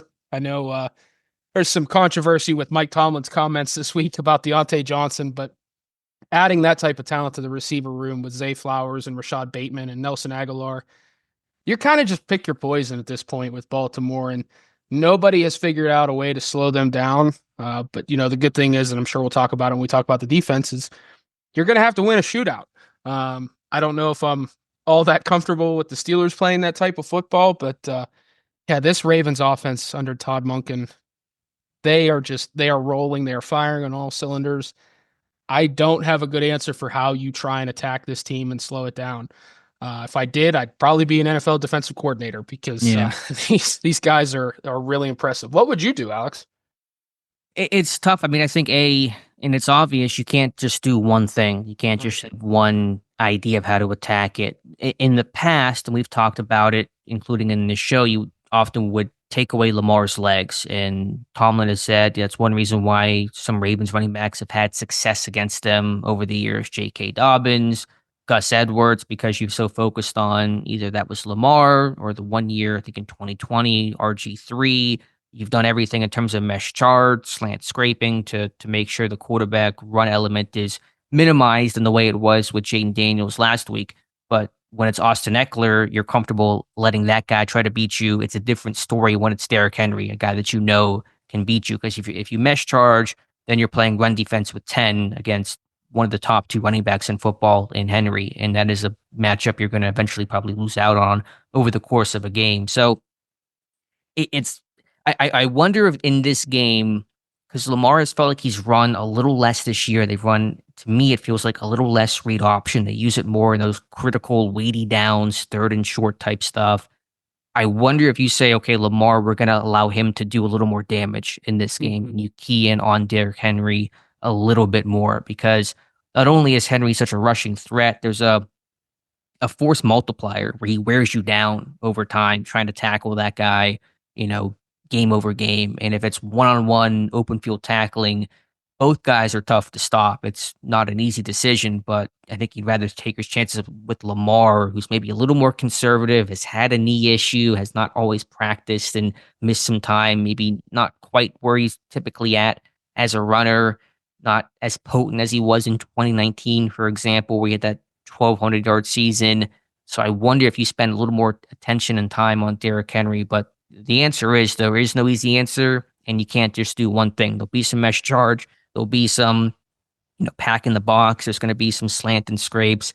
I think Pittsburgh probably have some different wrinkles they'll come up with in this game because they know they need to kind of show some different things because they just put things on tape against Washington. And of course, I think you're always trying to find some creative wrinkle when you're facing a known team like Baltimore to give them something new to deal with, something unexpected. So yeah, I'm like you. If we had these answers, we wouldn't be doing a podcast right now. We'd be in an NFL facility. But I think you take the risk of letting Lamar do a little more damage this week than, focusing everything on him and allowing Derrick Henry to run wild. Do you think they dress another defensive lineman this week? Like they have typically in the past against Baltimore, but do you think you try and load up that way and dress an extra defensive lineman, whether that's, promoting someone from the practice squad just to have that extra body if you're going to try and sell out in a sense to stop Derrick Henry? Yeah, with Adams hurt, they've been dressing all the guys. Lowry, who's barely playing but is out there. Someone asked me, do you think they would promote Braden Fehoko to be a backup nose tackle to give him some depth there? I don't know if it's worth it because I know you'll be in base probably a little bit more, but I don't know if you're going to be in base enough to justify that. Of course, if you do lose Benton in a game, then how do you handle that? Lowry would likely be your backup nose tackle, which is not a super comfortable place to be. So I probably wouldn't. I don't think they'll do it. I haven't mapped out inactives and health of the team. They're generally going to be pretty healthy in this one. So I don't think it's that. I think what you might see is some different sub packages, some big nickel potentially whenever, Pittsburgh faces multiple good tight ends like what Baltimore has and Andrews and Likely. They'll run their big nickel package out there with 3 safeties to try to be able to play the run and handle some of the coverage stuff against those guys. So I wonder if you'll see some of that, but I don't know if you'll see the extra linemen get promoted, but they're going to dress all the guys in the 53 right now. Yeah. I've got my eyes on Landon Roberts this week, though. Like, if there was any game made for him to be a Steeler, it's this one. He's a tone setter. I know that you wrote earlier in the week, Peyton Wilson's kind of losing some snaps, and we've seen Roberts kind of get a little bit of an uptick. This guy, he's just going to fly downhill. He's going to set the tone. He is the exact type of linebacker you want against a Derrick Henry. I know all the focus is going to be on Patrick Queen and, that rivalry matchup. And, he's got a chip on his shoulder this week and definitely on edge with not getting a contract extent or offer and all that, and not speaking to the Ravens and all the trash talk this offseason. But don't forget about Landon Roberts. That guy, man, he will come down and hit you. He'll make plays. And this is an opportunity for him to really put a stamp on his time in Pittsburgh and make an impact in this rivalry matchup. I cannot wait to see how he plays. Yeah, he is a tone setter, no question about that. Yeah, just to talk schematically, they run a lot of crack toss game. There's a lot of perimeter game. They pull the guards a lot. And so they like to get people out on the move, out in space. And so you need someone like a Roberts that can take those guys on and trigger downhill and blow up some of those pullers that kind of just creates at least a pile that makes it hard for the running back to get through and has to kind of string things out wide. So don't expect, Baltimore is not just this downhill duo barrel Mhm. ahead type of team, and they're not just read option. They're really leaning more and more on the perimeter run game type of stuff, the toss game in particular, a little bit of outside zone as well. And so those are kind of the two predominant run schemes. And they're going to bring in their big people. How do you handle Patrick Ricard, who can line up everywhere, fullback, wing, on ball, Mhm. wide tight end. And so, you don't see those guys too often in the NFL, that kind of true fullback type. So just speaks to the attitude in which they play. Yeah, and I do think, you brought up a good point. I do think obviously the guards have played well on the move, but I do think if the Steelers have an advantage in this matchup, it's over those guards. Patrick McCarry and Daniel Falele, they've had some struggles. Yeah, they're big physical guys, but they're not the best in pass protection. Falele, I think we were all stunned on the NFL opener against the Chiefs when that mammoth human was at right guard. So there's a matchup there that the Steelers can take advantage of, and obviously the rookie right tackle and Roger Rosengarten. He's started to play some solid football, but he's probably going to get a lot of help with T.J. Watt. But I think if the Steelers have an advantage in this game, it's right there on the interior over the guards. We know how good Tyler Linderbaum is. Like he's one of the best centers in football. Ronnie Stanley's playing at a high level at left tackle. But if the Steelers have that quote unquote fish of the week this week in the trenches, I'd be looking at the two guards because I think that's where the weakness is at in this Baltimore offense. Yeah, that's a great point by you. Let's go to the passing game now for this Ravens team. Lamar Jackson already as many passing touchdowns this year as he had all last year in his MVP season. Zay Flowers has really come on strong. Don't think anybody has as many 100-yard games at receiver this year than Zay Flowers, which I don't think many people would have guessed. He's got 4 of them this season. So when he goes big, he gets some really impressive numbers schematically or individually. In the scouting report, you focused on the individual side. What concerns you about Baltimore? Just Zay Flowers' overall growth. That guy has become a very good route runner. He was already good coming out of college, but he's taken it to another level here. He and Lamar Jackson kind of have what I wrote was like a mind meld. They're on the same page constantly. They see things together. They attack it immediately. They have this great wide receiver quarterback connection that a lot of the explosive offenses do. That's kind of in the past. Mark Andrews at tight end has been Lamar's kind of go-to guy, but it seems like this year when Jackson needs a play, he's looking for number 4, and Zay Flowers is delivering. That guy just knows how to get open. He finds soft spots in the defense. He separates like crazy. He's a guy that I'm very concerned about, but I don't think Rashad Bateman is getting the credit that he deserves this season. He's been an explosive player.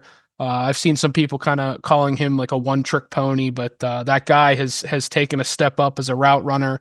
He's very smart when it comes to the top of his stem. He knows how to create that separation, and Jackson trusts him more and more, and that's a huge thing. But yeah, this passing game, Zay Flowers, I think, is the key cog that you're going to have to focus on. And if you're taking a chance, if you're asking me what I would do in coverage, I would focus a lot on Zay Flowers, and I would let Bateman try and be the guy that's going to carry the passing game, because while he has improved this season, he still has some of those focus drops coming up small in some situations. So I'm very worried about Zay Flowers, though. That guy, man, he's different on tape with how he moves and how he creates separation in some of the plays he's making this year.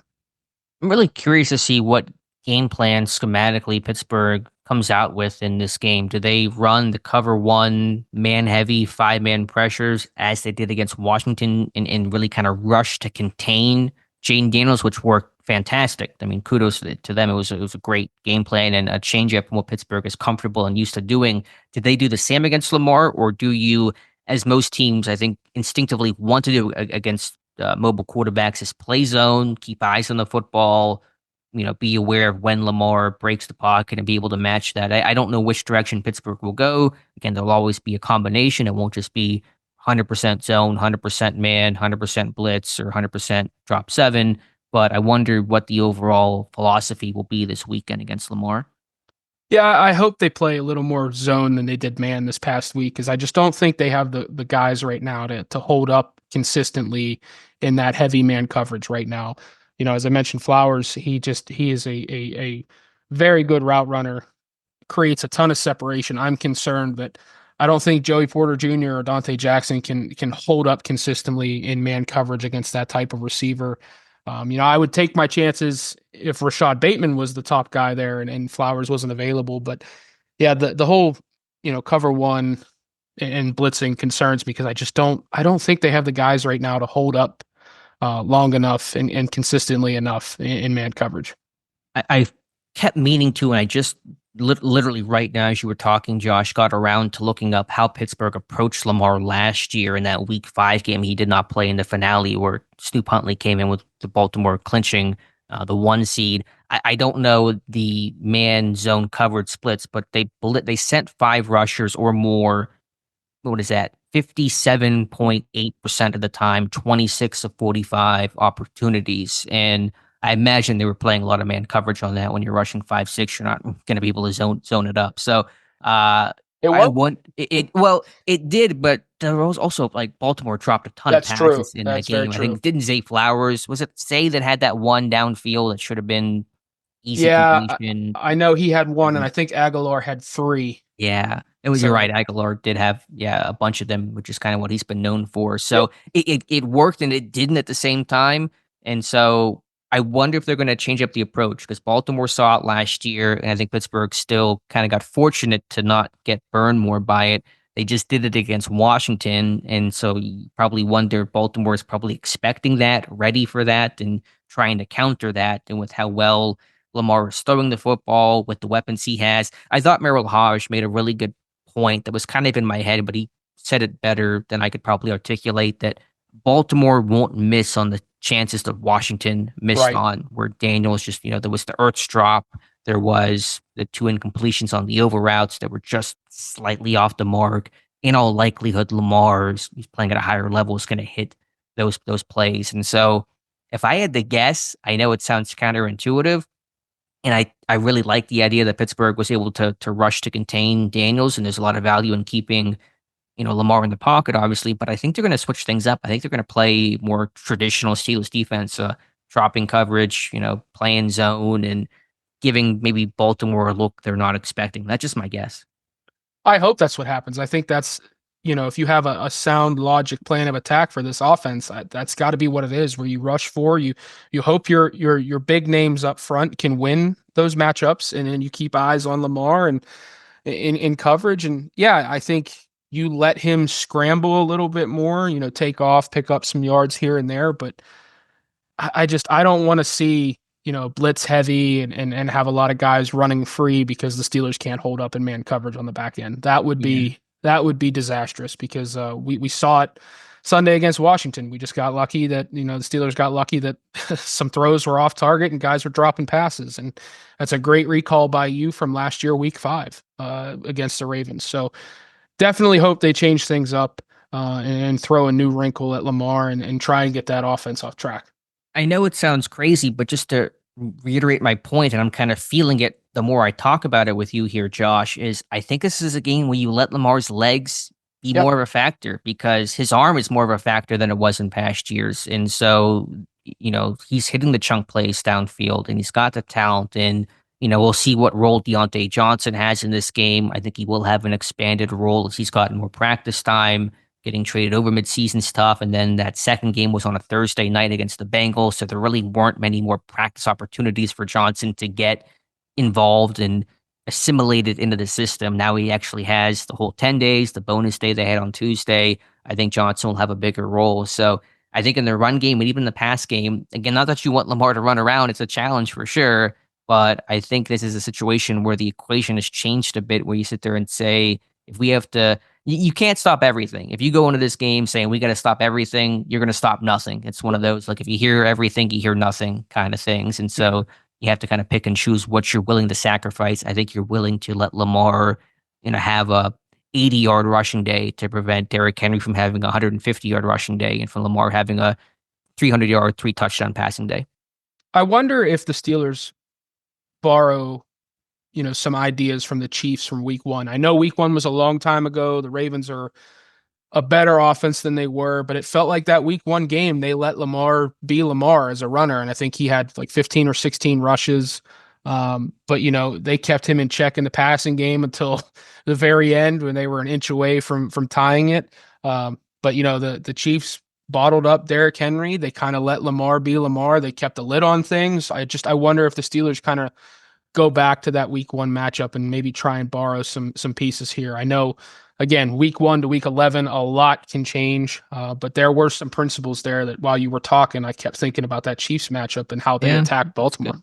I don't know what they did, though, to exactly slow him down. It did seem like you said, they let him run more. I don't know if they blitzed less often. I'd have to look at those numbers, but it's a good point. I mean, yeah, week 1 was a long time ago, but Baltimore really hasn't changed. They don't have any major injuries that makes them a different team. Obviously there's more reps and you get rust knocked off and all that kind of stuff, but they're really the same outfit they wore at the start of the year. So there's probably some value in going back and watching that tape, because that was 20 points, the fewest points they've scored all season. Now, granted, they were a toe away from scoring, 27, and who knows what happens from there. But yeah, that's a fair point. Even the Raiders game week 2. What did the Raiders? How did the Raiders beat this team? Like, what did they? I don't know. I would have to go back and watch that tape too. Yeah, that was an interesting one. I kind of had that one on in the background, but I think it was strange, and they were still trying to adjust to having Derrick Henry. I think if I'm recalling correctly, it was like the second half, and Henry only had like 8 or 9 carries, and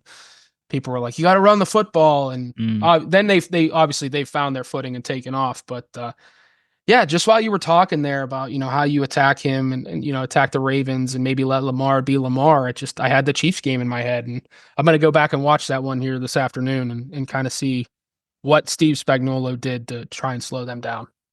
Of course, the best thing you can do to slow down the Ravens offense is keep them on the bench. And so we flip over to the Ravens defense, which has been the more questionable spot of the two. The run defense is still excellent, as always. Number 1 in yards per carry, number 1 in rush yards per game, still stout and still playing pretty well. The pass defense is the issue.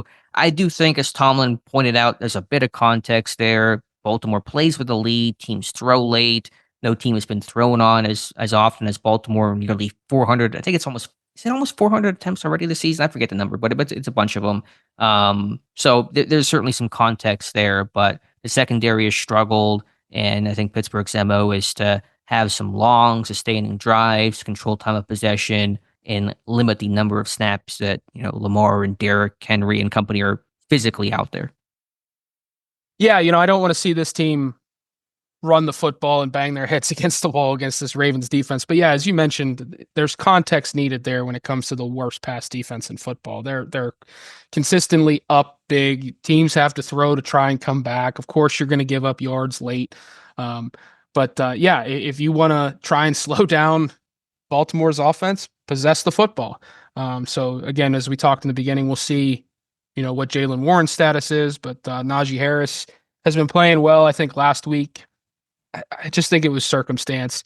I think Washington had 8+ in the box on 53% of Najee's carries. So it's like, that's going to be tough sledding. But I think if the Steelers are going to do anything in this game, they're going to come out and do, what they did against, I think it was the Jets, where it was throw the football to try and set up the run later. There's an opportunity there. I mean, Baltimore's secondary has been, they've had issues, especially between the numbers. And I know that's not an area that Russell Wilson has targeted much in his 3 games. I'd have to pull up the stats. I wrote it in an article earlier in the week. But Baltimore, the last time we saw them on tape, they were shredded between the numbers by Joe Burrow and the Bengals. I think it was 308 of his 428 yards came on completions between the numbers, and 3 of his 4 touchdowns. Yeah, I'm looking now. He was 19 of 26 between the numbers against Baltimore for 308 yards and 3 touchdowns. So that's an area of the field to go after them. But I don't want to see this Steelers offense come out and go, okay, we gotta set the tone, establish the run, control the line of scrimmage, because I think that could get them out of rhythm a little bit and kind of play into their hands some. Yeah, no, I get that. I don't want to run just for the sake of having, we rushed 20 times and so we're in control of the game. You don't want to, like you said, run into a brick wall. But I still think you can have some success, especially if a Jones doesn't Yeah. play. Michael Pierce is on IR, and so some of their big pluggers that they're kind of used to having, they won't have and may not have in this game. I would not run wide. I know Pittsburgh loves Yeah. this toss game, and it's had some success this year, but Ravens are a fast flow defense. They're aggressive. Roquan Smith, Trent Simpson, their DBs run support well. Humphrey's excellent.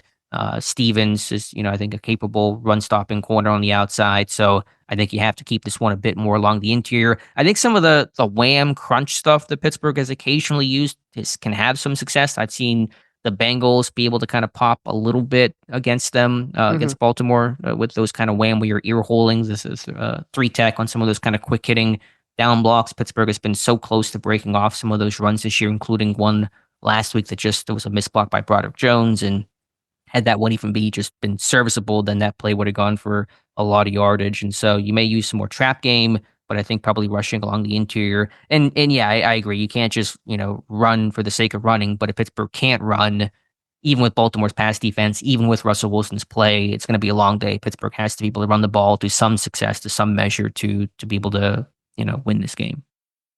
Yeah, and you bring up a good point about kind of those crunch and wham blocks. They had a lot of success against Baltimore last year in that Week 18 game. Now, granted, that's a completely different team, different system, but and they didn't play some of their guys. They were benching some people. Yeah, I just had the Najee Harris touchdown pop into my mind where Sayamalu put, I think it was Broderick Washington into the turf. So there are opportunities there, but yeah, please do not run wide. I like to always tweet, abolish the toss play. A few times it's worked this year for the Steelers, but yeah, Baltimore just has a fast defense. They flow really well to the football, and I don't think Pittsburgh really blocks it up all that well or is all that comfortable running it, especially Najee Harris. So yeah, on the interior between the tackles, get some of those crunch wham blocks going. But yeah, I think I'd like to see the Steelers come out a bit aggressive in the passing game to try and maybe throw the Ravens a curveball, because I think the Ravens are coming in expecting, hey, this is the Steelers. They want to run the football. I'm not asking for a deep shot on the first play of the game, but I just wonder if we see Russell Wilson carry a heavier load early in the game against Baltimore. Yeah, I could see that and would not be against that given the Ravens' weakness in the past game. Just last note with the run game, I'm okay going heavy in this game. Baltimore really does not play a true base, 4-3. They play this 4-2-5, this 3 safety package where Hamilton comes down as kind of their quasi linebacker. Even assuming that he will play in this game, I'm still okay trying to attack that a little bit, even knowing how good Hamilton is, and he's basically a third linebacker, probably better than their actual third linebacker would be. But I'm okay going heavier in this game and maybe forcing Baltimore to have to either play true base or just have to deal with, playing a 3 safety package against them with probably not 100%, even if playing Kyle Hamilton.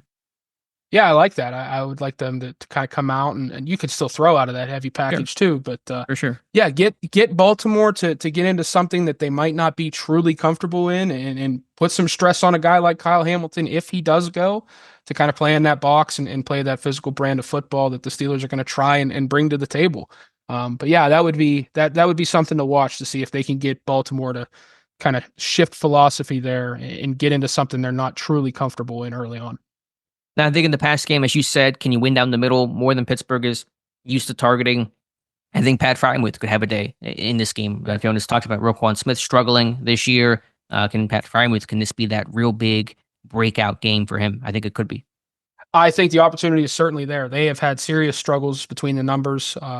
Roquan Smith, yeah, he's racking up the tackles. He's probably going to be an all-pro again, but he has been rough in coverage. He does have the 1 interception, I believe, but he has had struggles against tight ends, crossing routes from receivers. He doesn't look comfortable out there. And I think the Steelers are going to have to attack the middle of the field, whether that's with George Pickens or Calvin Austin or Pat Fryermuth, maybe even Van Jefferson. So there is an opportunity there. I know that Russell Wilson isn't I don't want to say uncomfortable attacking the middle of the field, but he just doesn't really do it. So I think this is a week where Arthur Smith has to get Russ to attack the middle of the field, take advantage of some of that space, and let guys, catch passes in stride and try and make plays after the catch like the Bengals did. I don't think that Baltimore is magically going to fix that issue, in the mini bye week that they've had. So there is an opportunity there. They're going to have to scheme some things up. And I do expect Pat Freiermuth to have a big game, kind of like he did. I know it's different circumstances, but last year against the Bengals, they made him a key part of the offense. They schemed things up for him and they made it an emphasis to go at him, and he rewarded them. So this is another one of those weeks where it's, hey, there's a clear matchup advantage. Let's utilize that guy. Yeah, I think it's well said by you, but I think ultimately on the outside that, Pickens is still going to have to win. It doesn't seem like Humphrey is one to shadow opposing receivers. He wasn't shadowing Jamar Chase last weekend for whatever reason. Seems like a bad plan to me. Chase completely toasted them, but whatever. So if you're getting those matchups on Stevens or on the rookie Nate Wiggins, who I was a big fan of coming out of Clemson, but still Pickens has to win his matchups. Mike Williams, can you get a splash play from a Calvin Austin? I think it's still going to be the same general philosophy of trying to have those 50-50 balls go 70-30 in Pittsburgh's favor. Yeah, absolutely. They're going to have to make the plays that they were brought in to make on the outside. And, so far this season, those guys have made the plays. And I think Mike Williams is going to have a big play in this game and do it in front of the home crowd and show the Steelers that, hey, you made the right decision making a move for me. So I don't think much is going to change. I still think Russ is going to attack outside the numbers, throw up the moon balls, let his guys go make plays. But I want to see more in the middle of the field. And I think if they attack more in the middle of the field, it'll open some things up on the outside as well. And it all works together. So, big opportunity this week for the passing game. I would say from a blitz standpoint, watch the field side blitzes. Baltimore really exclusively blitzes, not from the boundary, but from the field, and they'll send everyone. They'll send Roquan Smith, the linebacker. They'll send Kyle Hamilton, the safety, who's done a great job at batting down some of those quick game and trying to throw hot into the blitz. He does a great job knocking those down. I think he had 2 against the Bengals or Broncos in recent weeks. And even Arthur Millette, former Steeler at nickel corner, when they're kind of playing true nickel in some of those more pass situations. So the field side blitz, something I'd be watching for in this game. Absolutely. And then special teams, does Pittsburgh have the edge here? They had the edge in that Week 5 game last year with the block punt. Now, granted, they had the old Gunnar Olszewski fumble, but overall, I think Pittsburgh made more plays on special teams. And could they have the edge with Chris Boswell having I think maybe his best season ever, and he's had some really good ones, and Justin Tucker having his worst season ever? Could that be the difference in what is likely to be a close game? I think it will be. I do think the Steelers, in almost every matchup they're going to be in moving forward, have the edge on special teams. Chris Boswell having a great year is pretty much automatic. Justin Tucker, I think he's missed 4 kicks, but 3 of them from 50 plus. And we're saying that's his worst year because it is. That's the standard that he's had. And it's raised some concerns, but I definitely do think entering this matchup, the Steelers have the edge on special teams. They had it last year, outside of Gunnar Olszewski, fumbling that football. But I would not be shocked if we get another Danny Smith punt block this week. That guy is on a heater when it comes to scheming stuff up. And I do think that in this tight game, we're going to have special teams play kind of swing the pendulum in one direction or the other. And lately, it's been coming up all Steelers on special teams. So I don't expect that to change. Yeah, I think it's a great point. Can somebody make a splash play there? If they could, it really could swing the pendulum of this game. All right, Josh, I think we covered this one pretty well. Let's get ready to make our Week 11 picks. Dave and I picked the Commanders and Eagles game. Last night, I picked Washington. Dave picked Philadelphia. Eagles ran away in the second half of that one. So Dave is 1-0 on the week, and I am 0-1.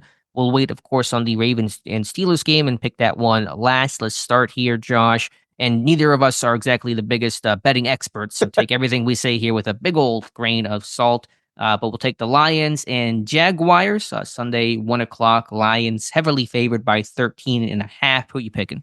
Give me the Lions. I'm not picking against Detroit. Ah, man, it's a big line. It is. I will take... it's Mac Jones, a quarterback. All right, give me the Lions, too. I'm with you. All right, let's go Packers and Bears. The Packers are 5.5-point favorites. The Bears fired their OC, and they're trying to salvage this season. Give me the Bears. I think you get that that first week boost after a coaching change in a sense. So give me the Bears. I'm with you. I think it's a good thought. I think Chicago will be energized by the OC change, so I'm with you on Chicago. Vikings favored by 6 over the Titans, and Will Levis will be starting that game. Oh, Will Levis against Sam Darnold. Who turns the ball over more? Give me the Titans in that game. Ooh, okay. I'll stay chalk here and go with Minnesota. Dolphins favored by 7 over the Raiders. Wow. I'm gonna go. Give me the Raiders in that one. I don't like what I've seen from the Dolphins this year, and Tyreek Hill talking about surgery. Give me the Raiders. Yeah, I think the Raiders cover as well. Rams 4.5-point favorites over the Patriots. I will go with the Rams. I'm going to take LA as well. They're starting to kind of find their groove a little bit. The Colts, and welcome back to the lineup, Anthony Richardson. They are 4-point dogs to the Jets, who are somehow still favored in games where I don't understand how they're the favorites. Where is that game, in New York or in Indiana? Yeah, I'm sorry. I think it is in New York. I believe so, yes. Give me the Colts. I think Richardson's going to come in with a chip on his shoulder, so I think that they win that game and cover. I'm still out on the Jets overall, but for some reason I will take them in this game. I'll take the Jets -4. Browns getting a point on the Saints. Cleveland favored by 1. I think this one is in New Orleans. Boy, give me the Saints in that one. I'll go Cleveland in this one. 49ers 6.5-point favorites over the Seahawks. Give me the Seahawks to cover in that one. Oh man, that's a good call. Yeah, I'm with you on Seattle. I'll take Seattle to cover. Atlanta and Denver at Denver. Broncos favored by 2.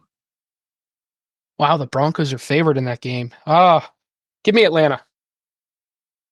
I'll take. Man, that one's tough. Yeah, I'll take Atlanta too. I think Kirk Cousins bounces back after a quieter game last week. Also, one of the marquee games of the week: the Chiefs and the Bills. Bills favored by 2 points. I'm gonna take the Bills. The Chiefs' magic runs out this week. I hope. Yeah. I've picked against the Chiefs a lot this year, but this is kind of like less about them covering and more about will they win the game with that 2-point spread. Chiefs find a way. I'll take Kansas City in this one. Right. Bengals and Chargers. Chargers favored by 1.5. I will take the Chargers in that matchup. I will take the Chargers in that defense as well. No one's talked about the Chargers, how well they're playing this year, but Harbaugh's got that team in the right direction. Yes, he does. And that's the Sunday night game, by the way, the Bengals and Chargers. And the Monday night game, the Texans and the Cowboys. Cooper Rush starting against the Texans, who are reeling. Texans on the road, favored by 7. I wonder how many people watch this game. Cooper Rush on Monday Night Football. I'll take the Texans. I think the Cowboys are an absolute dumpster fire. I'm with you. I'll take Houston as well, which leads us, of course, to the Sunday 1:00 game. Ravens and Steelers. Current line: Ravens favored by 3.5, despite being the road team. Over under set at 48.5. Josh, what say you? I lean Steelers in this one. I've picked the Steelers a lot in this season. They have Baltimore's number, and until Baltimore proves me wrong, I don't want to go against Mike Tomlin and the Steelers. I think this team feels special this year. I know Baltimore's been fantastic all year. Lamar Jackson, we've heaped a ton of praise on, and rightfully so. But this one at home, on the North Shore, Pittsburgh riding high. Give me Pittsburgh in this one. I have overthought this one. I truthfully, in my track record, probably speaks to it, don't spend a ton of time thinking about my pick. I usually think about it for a minute or two before Dave and I start the podcast each Friday, and I've just been terrible picking. That's why I don't announce these picks on Twitter, because then I'll just get yelled at, and I just don't want that experience. And so my brain is saying Baltimore. My heart is saying Pittsburgh. The Steelers have won 7 of the last 8 against Baltimore, incredibly, despite this being such a tight rivalry overall, and Baltimore in a lot of those instances having to me, the better roster and certainly the better quarterback, although Lamar is obviously not played in all these contests. Ultimately, Pittsburgh in close games with a better offense. They have a better not a better offense than Baltimore, but an improved offense over past years relative to Pittsburgh with a better defense than what Baltimore has. The Ravens pass game really scares me, but I think the game plan Pittsburgh will come up with will be smart and sound, and probably some different wrinkles, some things we're not expecting in this one. I think TJ Watt can have a big game after some quieter performances.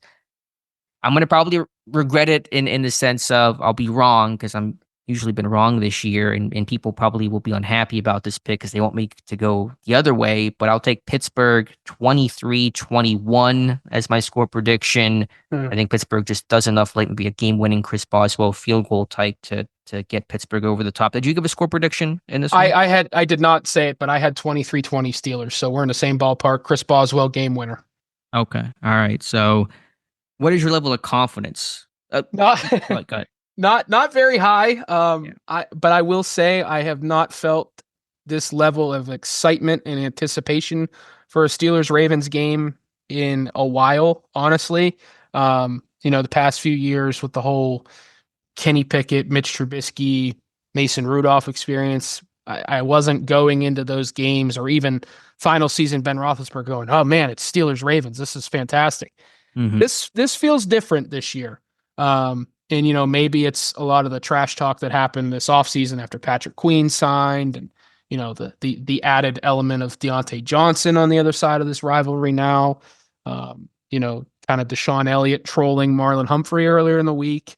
Right. It feels like old school Steelers Ravens, where there's a healthy hatred there, but a great deal of respect, and not a lot separates these teams. So my confidence level in my pick is not very high, just because Lamar Jackson is on the other side of that pick. But I cannot wait for this game to kick off. And like I said, I haven't felt like this about this matchup in quite a few years. Yeah, the intensity and certainly everything being on the line. In last year's matchups, you didn't have the weight. The regular season matchup meant a lot for Pittsburgh for the playoffs, but it meant nothing to Baltimore. Week 5 was an important game, but it was week 5. It didn't have the weight of a week 11, where you have two teams literally battling to decide who exits the weekend, leading the AFC North and having control, potentially for the rest of the season. Just one other kind of quick note with Baltimore's defense, and I mentioned it to Jonas. I think it's been, at least in national circles, not talked about much. I'm sure it's been mentioned locally, but Baltimore lost so many coaches this year. They got just pillaged in their defensive coaching staff. I forget all the names. Somebody went to Tennessee. I mean, I could rattle the whole list off, but the point is they lost so many defensive coaches. They lost, Joe Ortiz to become the GM of the Chargers. I think that's one reason why that defense has suffered, because the coaching staff has been, not to say that Zach or their DC or any of the positional coaches are bad, but it's just a lot of change for, overhaul that typically doesn't happen to one coaching staff in one season, even with Todd Monken remaining as OC and with Harbaugh remaining as the head coach. I think that's one big change there that this team's still kind of reeling from. But let me ask you this, as Dave and I do. If the outcome goes the other way and Baltimore wins, what is the storyline come Monday morning? What is the headline of why Baltimore won this game? I think it would come back to the Steelers try to do a lot of man coverage and send a lot of pressure at Lamar, and some of those below the surface questions about the talent in the secondary and the ability to hold up in man coverage. It surfaced, and it's a big deal now, and it's a concern. So I think that might be the storyline. I don't think it'll be anything like, Russell Wilson, he turned back into a pumpkin or whatever, or, Arthur Smith was overmatched or anything like that. I think if the Steelers lose this game, it's going to be because of Lamar Jackson's arm and carving up a secondary that a lot of us have felt pretty good about, but there have always been those concerns in the back of your mind of, okay, how good is this secondary? Can they hold up in man coverage? Can they hold up under, larger pressure? And I think that's where my concern is. Yeah, I think if the story being talked about Monday is Baltimore winning this game, I would say it's twofold. the Ravens pass game was just too much. It overmatched no matter if Pittsburgh played zone or man or combination coverage, that there was just too much firepower from Lamar. Pittsburgh's secondary has shown some cracks in recent weeks, including I think in that Washington game where, again, there were some missed opportunities by the Commanders. Even in the Giants game, they showed more cracks than they typically have this year. So I think it's that part of it that Pittsburgh just didn't have the firepower in the secondary. The Baltimore was overwhelming and got some big chunk plays and some big yaks. Or big yak plays, I should say. And then I would say offensively, Pittsburgh just not having a good footing running the football and making them more one-dimensional than they prefer to be.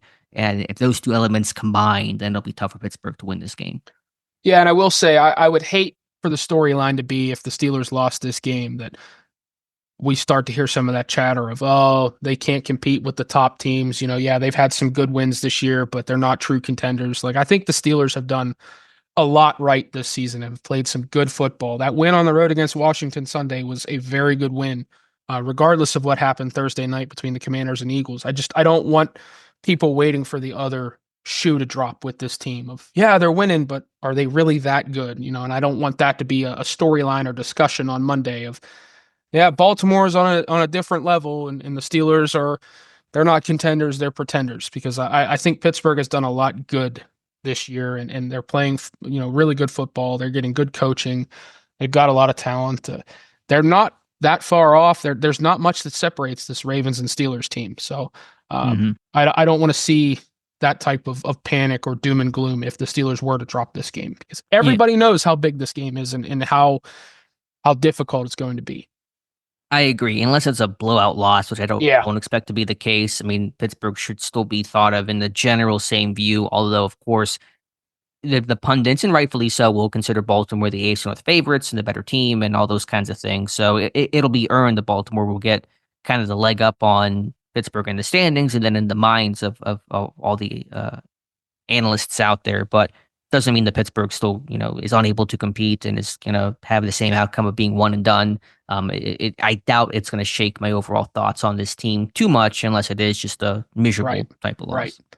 Yeah, I feel good about this team, and even if they lose, to the Ravens, I don't think it's going to change much. I felt the same way going into the Commanders game. Even if they lost that game, that's a good football team, and it happens. So yeah, I don't want to see it be a blowout. And then, like you said, I don't think it's going to be. But that would be the only way where I would maybe have that foundation shaken just a bit. All right, Josh, that's all I have. If you have anything else, feel free. But no emails today. I don't have the email machine on me, but that should come back on Monday, and Dave should be back as well. So, Josh, thank you so much for filling in. I appreciate it, man. Absolutely. Thank you so much for having me, and I'm looking forward to Sunday. All right, here comes my world-famous outros that I'm haphazardly prepared for. But you can follow Josh on Twitter at by Josh Carney. You can follow Dave on Twitter at Steelers Depot. Be sure to follow the Terrible Podcast at Terrible Podcast. Follow myself on Twitter at Alex_Kazora. If you want to send an email to the show, you can do so, theterriblepodcast@gmail.com. If you want to send a donation, the donation bar is up on the site. We appreciate those as always. Thank you again, and we'll talk to you soon.